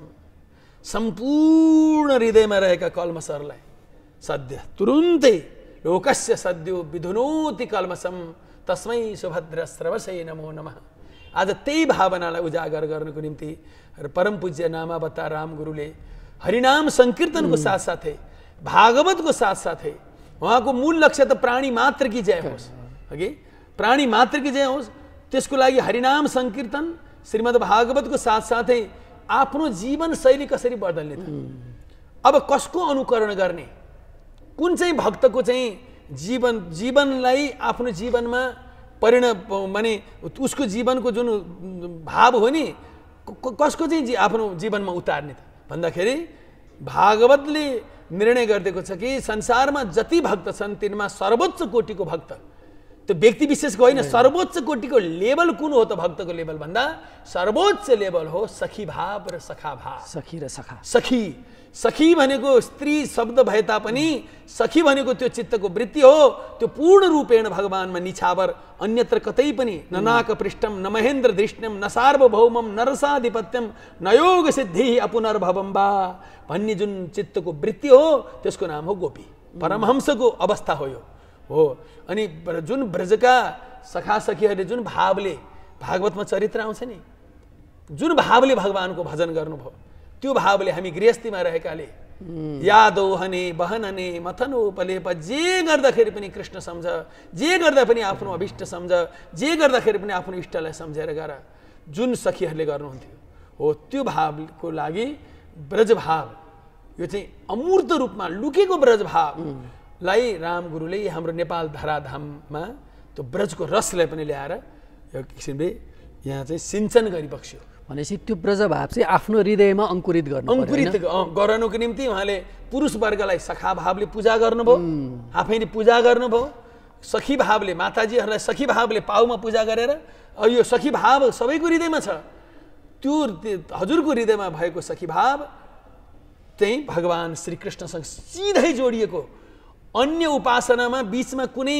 कुनै लोकसँग जोडिएर त्यो मार्फत भगवानमा को मिलन होइन, डाइरेक्ट कृष्णसँगको सम्बन्ध गुरुले सखा भाव र सखी भावबाट दिलाइबक्सेको छ। र आज हजुरसँग पनि भेट भयो। म यो दिव्यपुरी यो टेलिभिजन को मार्फतबाट म सबै जो दर्शकहरू हुनुहुन्छ, महानुभावहरू हुनुहुन्छ, उहाँहरूप्रति पनि म हार्दिक आभारी छु।